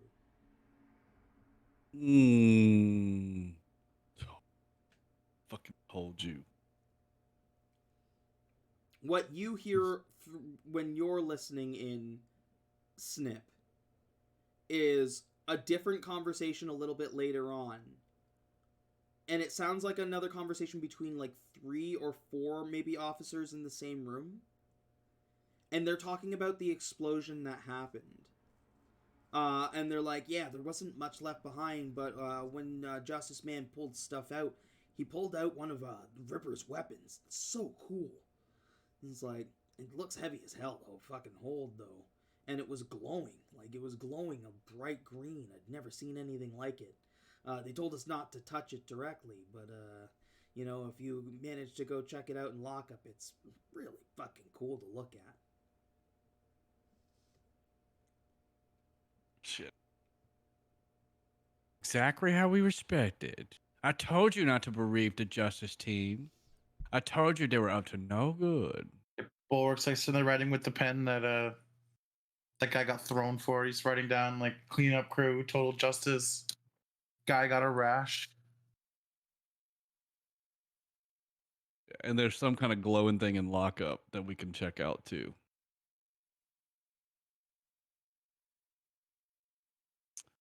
Okay. It looks like we're going to break a friend out of prison and have conversation with her Dare. Dare has a rash. Maybe he touched a green thing. Maybe he put it in lockup and made incidental contact and is something more serious. Think it's the Doomsday Device? No, but It's got away with? maybe something related to it. Only one way to find out. We must go to the prison and break out our friend. Yeah. Let's get Lazard, man. We'll scout. We'll break him out. You call Lazard, he's like, busy, fuck off, and hangs up. And like do that thing where like he pulls his head away from the speaker. Oh, he's busy. He's always busy. So you're gonna Looks go. like it's- You're gonna go to the jail. I think so. What did you say his name was? Bruce Springsteen? That's his lawyer's name? I'll say that's who I am. And I'm Alex going to talk to Springsteen. him. Or you say you're Bruce Springsteen. Oh, I'll, no, like, you don't want me to do that. I'll shrink down like into like a briefcase or a backpack. And then I'll pop out. Or something. Would not be good for me to pretend to be anyone else. I'm a dead giveaway on site. Bruce Springsteen. I, I don't know what we should do. Why does the smartest one of the three get arrested tonight?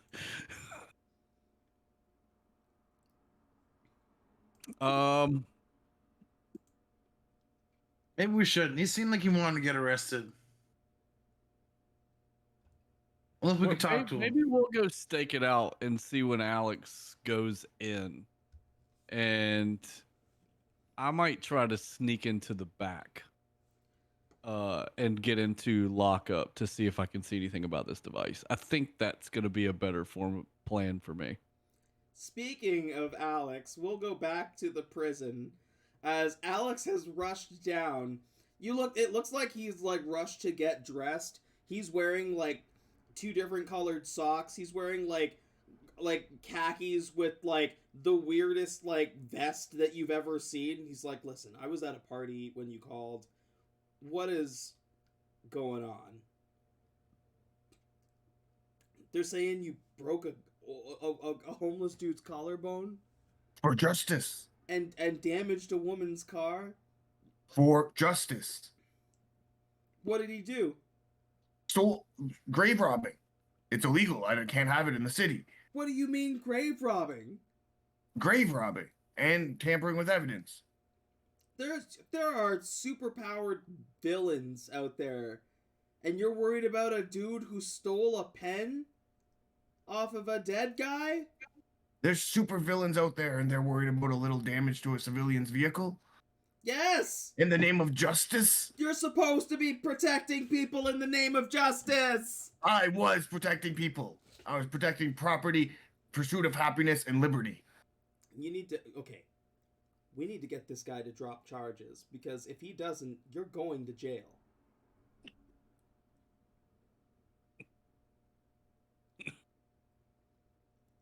And you also need to find a way to pay for the fucking damages you caused on that woman's car. I'm sure the league has some sort of Fund. What league? Or sorry, Roshambo Extreme. You tell me. I don't control your finances. We can take care of the finances. The finances will be financed. The bigger problem is, what are we gonna do? Paid. You broke this man's collarbone. You shattered his tibia in 4 places. He is missing 8 teeth. He's not growing those back. And he's also not going to steal again. They've got him. He's being fed with a tube. Justice. Justice tube. Tube of justice. The tube of justice.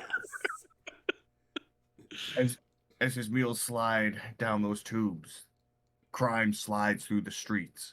And every moment I'm spent in here, they're spent out there slinking, lurking, frolicking, waiting, playing, negotiating, changing. He's slamming his head against the fucking desk. Outside, you guys have arrived at the police station. You said you're trying to go in the back? I'm gonna break into the back room and try to get into lockup to see what this green thing is. Okay, Bulwark. I'll be assisting him too. As you're assisting, Going with Snip. Yeah, as you're going with Snip, he goes to sneak around the back first, and before you can get a chance to follow him, what appears to maybe be a teenager at first, there's kind of like a shadow. He's like, "Oh, hello, fellow young person."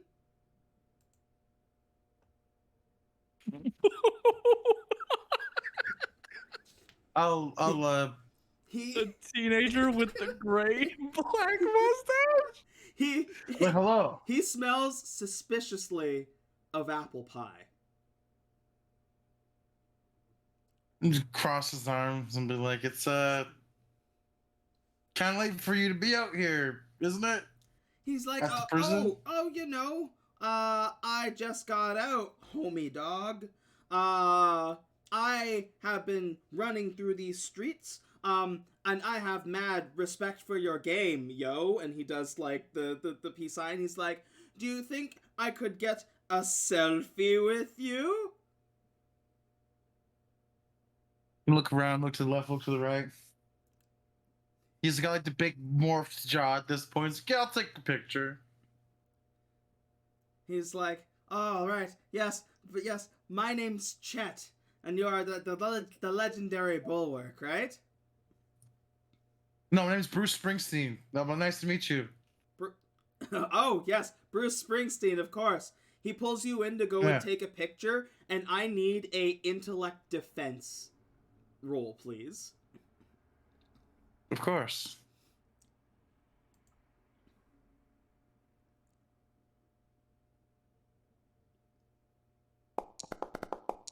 Nice. Beats difficulty 5. He snaps like he turns on the camera, like the selfie camera with his phone, but presses another button, and it looks like he's trying to hypnotize you.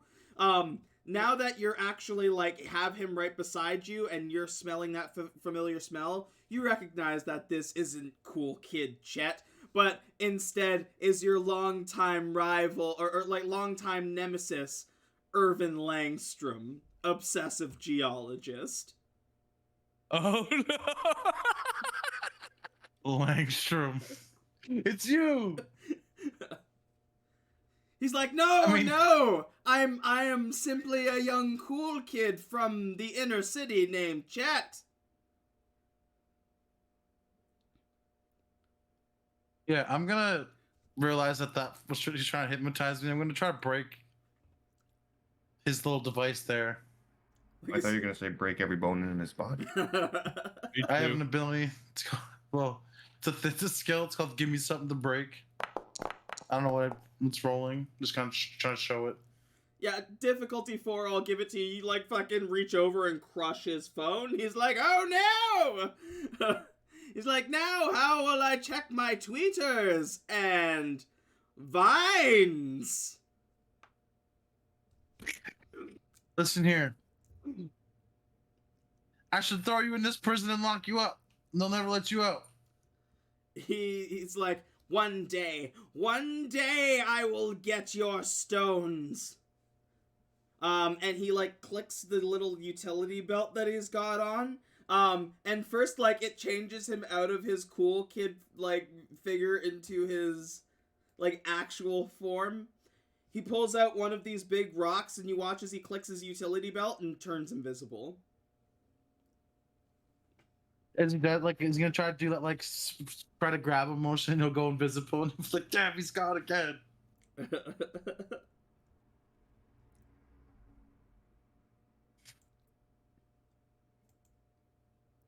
And that's it. That was just the Giallo. The nemesis. So good. They look to the left, look to the right. Nobody's around. I'll get a piece of you before I die.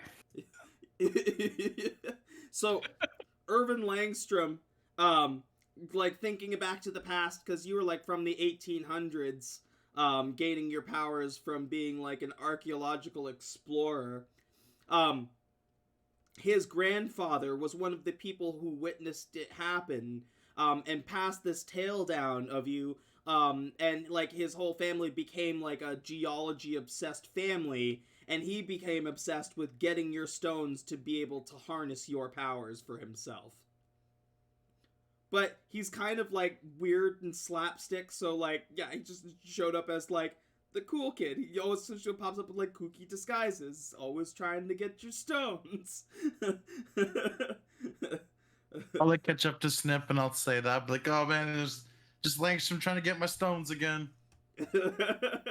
Oh, next time you should let me know. I will cut off his finger. Be the last time he harvests any stone ever again. Justice. He's pretty strong. We'll have to team up and then get him at the same time. Alex looks at you. He's like, "You've got to stop saying justice. It doesn't make sense. Even in the context of the conversation, I just asked you if they're feeding you in here, and you said justice. It doesn't make sense, you delusional bastard. How the fucking help me help you, man? You're killing me." That's because every molecule, follicle, hair cell, skin cell, blood cell, white blood cell, red blood cell, vein, artery, bone, nail in this body, everything I eat, everything I breathe, everything I see is justice.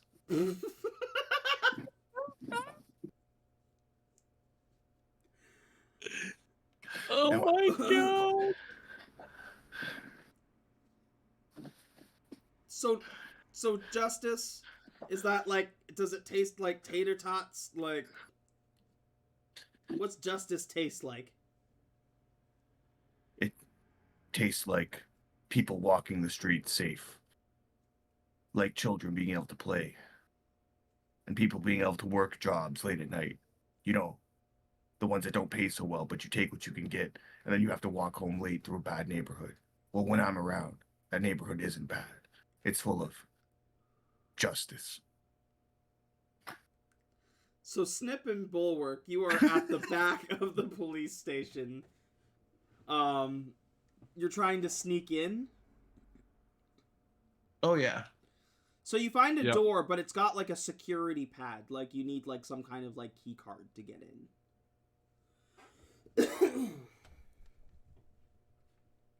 I'm gonna try the old superhero trick of jabbing a pair of scissors into the fucking key card and short circuiting it and hoping the door unlocks. You can. It's on always- brand. Yeah, Like, you can always try. Do you want to? Are we calling this a might roll? Preferably speed. Like I'll Speed? do it really quick. Oh yeah, like okay, yeah, I'll allow a speed roll here. Okay. Let me see what all I can apply to this. Accuracy, Sure. dexterity, Yeah.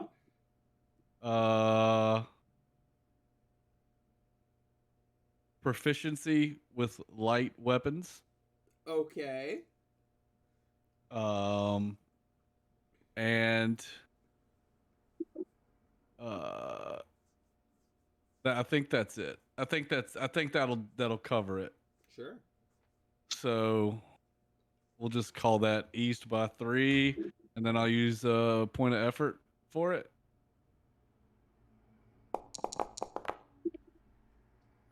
Difficulty 5. You watch as he like jabs the box with a pair of scissors. Like next thing you know, the door clicks and opens. Hell yeah. Okay, Bulwark. I don't believe you rumbling around behind me is going to be good. Let me stealth in with very quiet feet and try to make it to the rock up. Okay? Just keep an eye out and let me know on comms if anyone is coming. All right. Yeah. I'll stay right here. He's gonna like shrink down like into the ground, like into the dirt at the doorway. Hell yeah. You just see like little eyeballs in the dirt looking around. Hell yeah. All right. Yeah, go ahead. Snip, give me stealth, or if you don't have stealth as a skill, then speed. Oh, I've got stealth and I have let's see. Lies and trickery, maybe? Well, you haven't run into anybody yet. Okay. So just a stealth roll. Yeah. And I'll do a point of effort as well.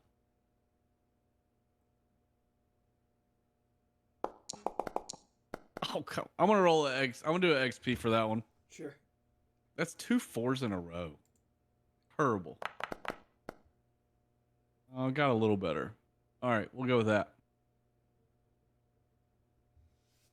Beats difficulty 4. You are like kind of sneaking through trying to find where lockup is. And you instead find the interrogation room where right now Papercut is talking to his lawyer. Is the door on the outside unlocked? It is unlocked, yeah. You see there's a couple cops that like walk by, but like you're able to kind of like move into a corner and dip out of the way, just out of their like eyesight. Okay. Yeah, once the path is clear and I feel like nobody's got their eyes on me, I'm gonna go over to the interrogation room and just kind of pop my head in and go, "Are you getting out anytime soon? I'm going into Rock Up." Alex, like, Jesus Christ, I'm here with my client. Who the fuck are you? You know who I am. You You've been to broke. our lair before. Did you get a visitor's pass? Yes, the scissors into the back gate. No, what? No. Alex, justice. What are you? You need to fight scissors. No. Tell him that you gotta go. We're trying to get. We can't. We have to get. We have to get Gerald out of here. You can't be doing any of this shit. Don't go to lockup. You need to leave. You need to leave. Starts dying laughing and going, Snips. "Your real name is Gerald?"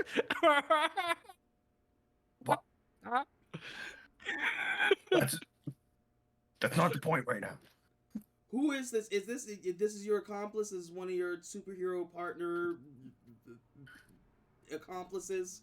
Yes, but you don't have to worry about that, Alex. Alex. Yes, Listen to Alex, me. your client is innocent. He is delivering justice. And then I close the door.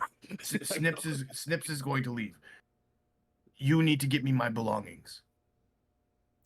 What do you mean? I can't do that. They're keeping you.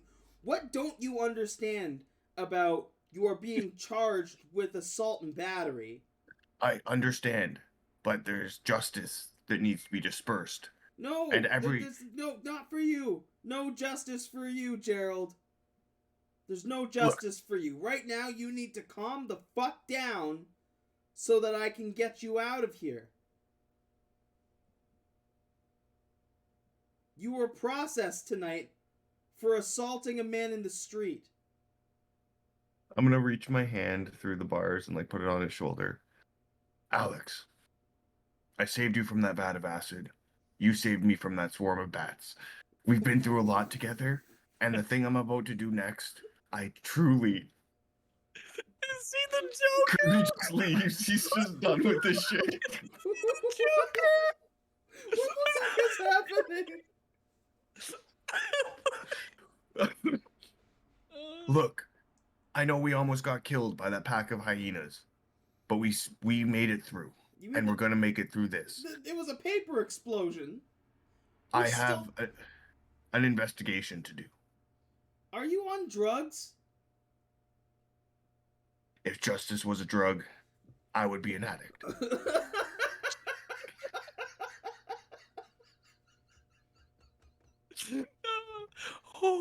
Roll social interactions, please.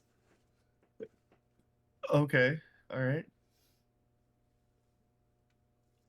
Justice was a drug. I'd be an addict. Somebody I'll put that on reroll. a t-shirt. Please put that on a t-shirt. If justice was a drug, I'd be an addict. Oh, that'd be a 6 because I put in level of effort because it's intellect. He goes, like, he slides his chair, stands up, goes to pick up his paperwork in his folder, and, like, go to turn as if he's, like, fucking dipping out. Oh, God. He gets to the door with his hand on the door, takes a deep breath and, like, sigh, turns around, throws the stack of papers back down, and sits down. And he's like, all right, Ben Foglio, if you get me arrested, I'm gonna fucking kill you. What am I supposed to grab for you? They really just have my suit, which is more or less cosmetic for me. Like, I don't really rely on having items, per se. I'm going to say, I'm going to do something that you are not going to like. You don't have to make yourself culpable, but you're going to have to clean up the mess. What the fuck is that supposed to mean? Well, I guess I'll ask him first. How quickly can you get me out? I mean, if I can get you out right now, you're gonna be in jail a few days. Okay. Right now, Then I need Then to I apologize. I need to make the guy drop charges. If I can get him to drop the charges, they'll let you out. Alex, Gerald. tell your mother that her past is still the best, and tell her that I'm sorry for what I did to her son right now. I'm sorry, what? I'm sorry. What's that? It's like, And then what? as soon as he looks away, he looks back, I'm gone. I'm gonna use far step and like leave and stealth and escape because He's I can always just escape. He's like, no, no, no, no, no, no, no, no, no. You disappear, and the cops barrel in and fucking start pointing guns at him. Like, where did he go? What did you do with him? The cops are occupied as you disappear behind, and you see his Snip is crawling into lockup. I'm good at Army. stealth. I'm gonna go check on him. Yeah. Army crawling, bud, like belly to the floor. Just fucking. I'm actually not. I'm gonna be like, where's Bulwark? I toss him my comms and talk to him. He's on lookout. Be my lookout. Oh damn! I quick. started talking like you. Fucking didn't even use my voice. Your grovelly voice is what do they call it? Infectious. Yes, infectious. Bulwark, you're outside. You've like made yourself a small stone with like little eyes. That's just like on sentry. You see a cop is coming, but it looks like he's like trying to not be seen. He looks around, makes sure nobody's there, lights a joint, fucking walks over to the wall that you're on, whips his dick out, and is starting to piss on the wall. Bulwark's just gonna Whoa. move over a little bit, try to not be seen. Like, okay, this is. do you have stealth? I was gonna say I have like a little rock in the doorway. Could I like move the rock and close the door, just to get him to like not piss on me? Okay, like are you trying to move inside the building? No, just like move the rock in the door so the door moves, or like the door closes or something. Okay. You like kind of like shift over and move the rock so it closes the door. And he kind of like looks and he's like, "What the fuck?" I close my eyes so not to be seen. He's not looking.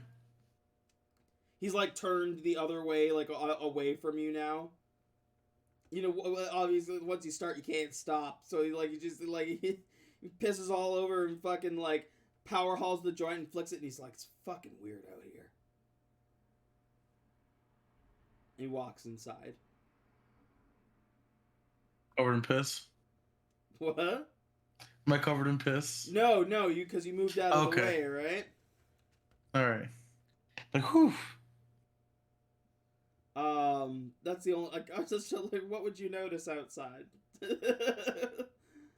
I'll like radio in. I'm like, what's going on in there, Snip? Oh, Yeah, Papercut has my comms now. Papercut, where's Snip? Where are you? she's gathering intel, and I'm keeping watch for justice. I'm keeping watch out here. So I'm watching what? These officers have begun eating, munching, feasting, consuming the tethers, the binds of justice. And I am the raid that will kill the cockroaches.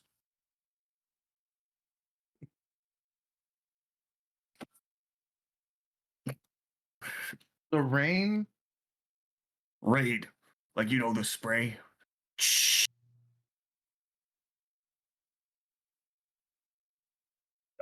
I get what you're saying, but like, you're gonna raid them? The police are corrupt. Is everything okay outside? Do I have to worry about anybody like coming in or anything? mean, this guy was getting high. You want to beat him up for that? You hear over the intercom, "We have an escaped prisoner. Everybody look out." Snips, we gotta go. Not yet. Must see the growing thing. Am I like, can I get into lockup? Yeah, I'd say like you find the entrance to lockup because of the commotion of him disappearing. The cop that would have been like guarding lockup had run out to go see what was happening, so it's opened up that you can walk in. Okay. Yeah, I'll do that. I'm just gonna scour as quickly as possible for this thing I heard over comms. This green glowing thing. Sure. Go I ahead. imagine if it's green and glowy, it should be fairly easy to find, I would hope. On a first glance, you don't see anything green and glowy by itself. A lot of Okay. these things are like boxes and cases and stuff like that. Okay. So go ahead and roll an intellect for me. For kind of like an investigation of the room. I'd like to offer a player intrusion. Excellent.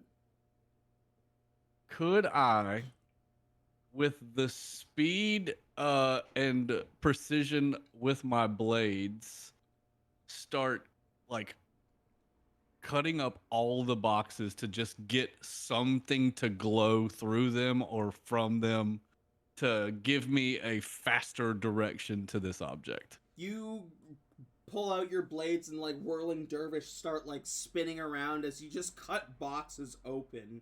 A lot of it is just like regular evidence from regular fucking prisoners, including Papercut's outfit.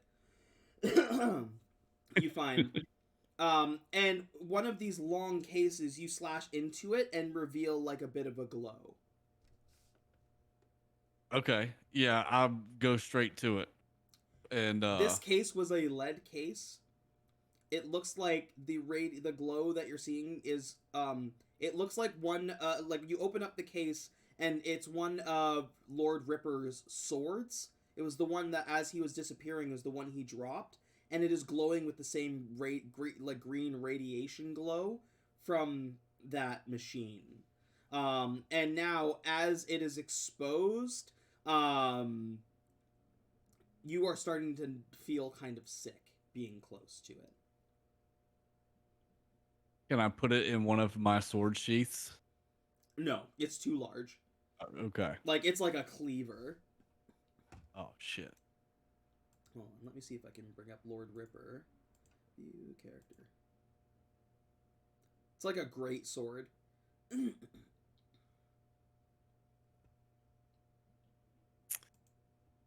Oh.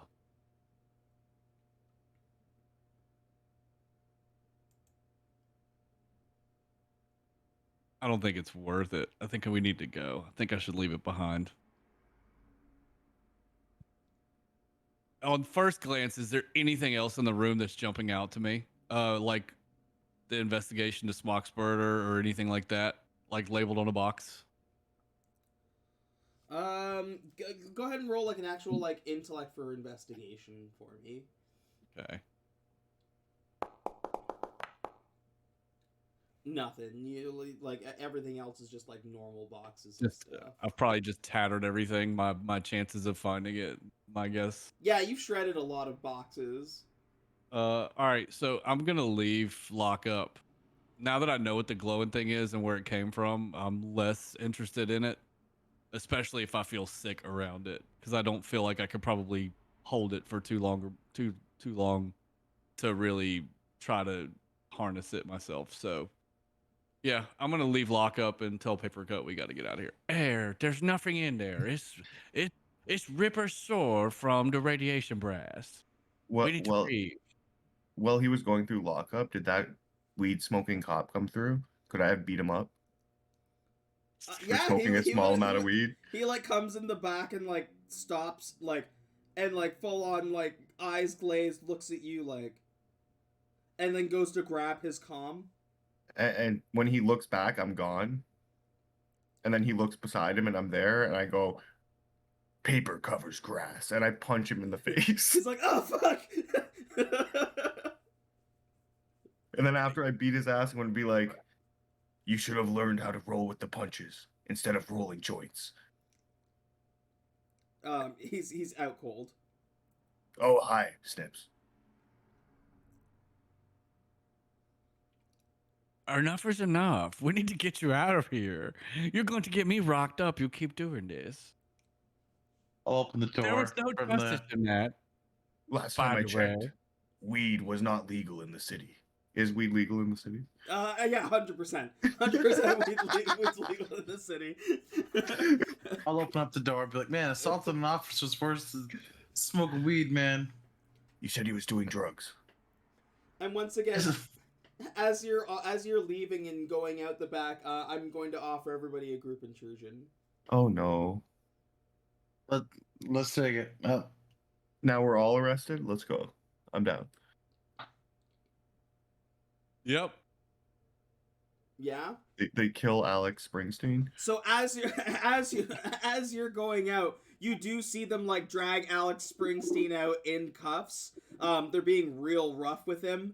And like one of the cops turns and clocks you leaving out.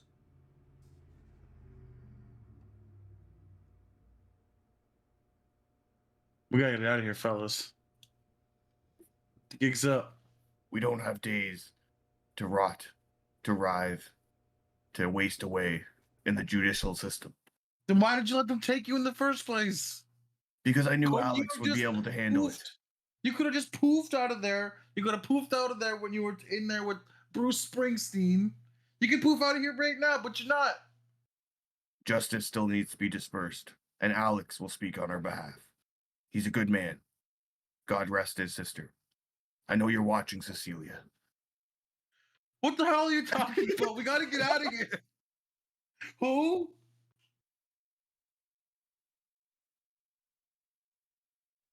I'm gonna grab him. Grab both of them. I'm gonna kick Buddy's little, stomp his little joint out, and then That's leave. terrible. Her name was Maria. Is that what he said? Yeah. Cecilia. I actually didn't think it was established. I just made up I just said the first name. That's funny. Yeah, we'll avenge Sarah's death for him. We gotta go. No, he had two sisters, Maria and Cecilia. Yeah. Maria was the paper explosion. Cecilia was the acid vat. Oh man. But Oh, you keep both saving of his them. life and he keeps losing sisters? Both of his sisters are dead? Shuffle here for a lawyer. But you're alive. Yeah, now he's a lawyer. You're actually a villain. You're actually a villain. What the I didn't- fuck? What the fuck, man? You watch as like your Bulwark is like, we gotta get out of here, and you turn and look back and you can see into the hallway and they're tasing him. Oh, I mean, should we help him? That's kind of not. Those guys ain't the good guys, man. No, those police are worms, termites, insects, writhing away at justice. But Alex is a good man, a just man. And he knows how to sway the system better than we do, and we know how to find doomsday devices better than he does. I'll be like holding the door open. You can just probably like hear the city, and then I'll close the door. Like, all right, so we're saving him, or are we leaving? I'm gonna open and close. I'm gonna open and close the door. Like, go and stay it. Go and stay it. I'm fucking out of here. If he's your friend, paper cut out. I'll help you, but 4 cops are like storming down the hallway with weapons drawn. We all have our roles to play. He can work the judicial system, and we can find the doomsday device. Alex looks up and sees you fucking monologuing. He's like, please help me. the judicial system, they're tasing him. They're not working any system. Is that how it works? Oh, remember, these cops are corrupt. They're covering up the justice folks. Yeah, I'm gonna bust out the notepad I my had God. from earlier. It was just like inside of his body. I'm gonna be like, look at Total Justice Cleanup Crew. I'm gonna point and like that guy over there has rash. I think it's that guy. Are we about to beat the shit out of a bunch of cops? They are breaking the law right now. Is that what you're suggesting? We fight all these police? We They're could. tasing your friend over there. You flipped a guy for stealing a pen, but tasing him, you're not gonna help. Snip, don't leave. I didn't think it was a fight we could She's we would leaving. take right now, but if you guys, let's go. Roshambo Extreme. Let's fight the police station. I turn around, blades drawn. Are you We don't gotta guys fight gonna, him. you guys I'd gonna pull- fight the whole police department? I grab a bunch of newspapers from the alleyway that we're in right now and like fucking make a makeshift costume because he didn't fucking grab mine from the evidence locker, and I'm like a wet newspaper man now. Oh my god. Let's fight. Let's fight the police. We don't gotta hurt them or fight them. We just gotta get Bruce Springsteen with us out of here. His name's Alex. Alex, yeah. Oh my god. That's where we're gonna end session for tonight. Fucking with Roshambo Extreme's weapons drawn and ready to fight the police that are charging at them while they are simultaneously tasing Papercut's lawyer because he got himself arrested for assaulting a homeless man who took a pen off a dead guy. What has this game become in 2 sessions? Justice. Holy fuck. Fucking Just remember- justice. A lot of character development. Yeah. One of the cops is already down. I already beat the shit out of the one. Oh my god. Yeah, the one smoking weed. Yeah. Oh fuck. Yeah, see, so we're already Yeah, doing it. we're already doing good. For tonight's session, you boys can go ahead and give yourselves 4 experience. That was a fucking ride. All of these beautiful people are content creators, and you should be checking them out. And if you haven't, what the fuck is wrong with you? If you're watching on the YouTube after we've uploaded it, check out their links below.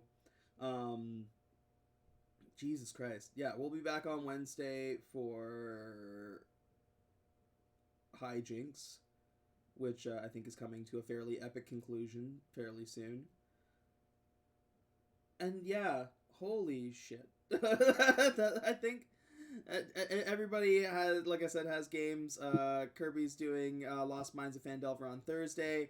Adam does Mondays as well as... Is it just Mondays you're running right now? Just Mondays right now, yep. Boomer, you still have like the podcast and stuff that you do, right? Yeah, we're on break right now though, so nothing to report. I can say from last when we did Extra Life Weekend, we had a $1,500 goal and we raised $4,000 for kids, which Hell was yeah. so awesome. That's so wonderful. I'm glad to hear that. Great cause. Yeah, it was awesome. We had a good time. So good. Well then that's it. We'll be back at it next week, where I guess I'm gonna have to make a police station map and set up an encounter for fighting the cops. See, I'm not too concerned about like the power of like one dude with a gun. I'm more concerned about the number of one dudes with guns. With guns. There's a lot of Like- trigger happy dudes with guns, and Like, probably stuff to deal with supers as well. Like I said, we don't have to fight them. We just have to get the lawyer out. So, you know, like all we got to do is just get him. Good night, buddy. well, We- that's it. Oh, he's dead. Alex is good. Alex is gonna sue the shit out of this entire precinct and make a whole bunch of money. Alex is a good lawyer. It's fine. This is the end credit scene where we're still talking, and I'm like, "Oh, are you sure he's good?" And he's doing, He taser. pissed himself. He's a good lawyer. He's a just man. He's fucking over there. He's doing good. Jesus. All right. Oh, that was They're gonna kill him, man. For everybody at home, that's it. Thanks for tuning in. We love every single one of you. Hope you have a wonderful day, afternoon, or evening, wherever you are. And as always, power of the players. We will see you next week.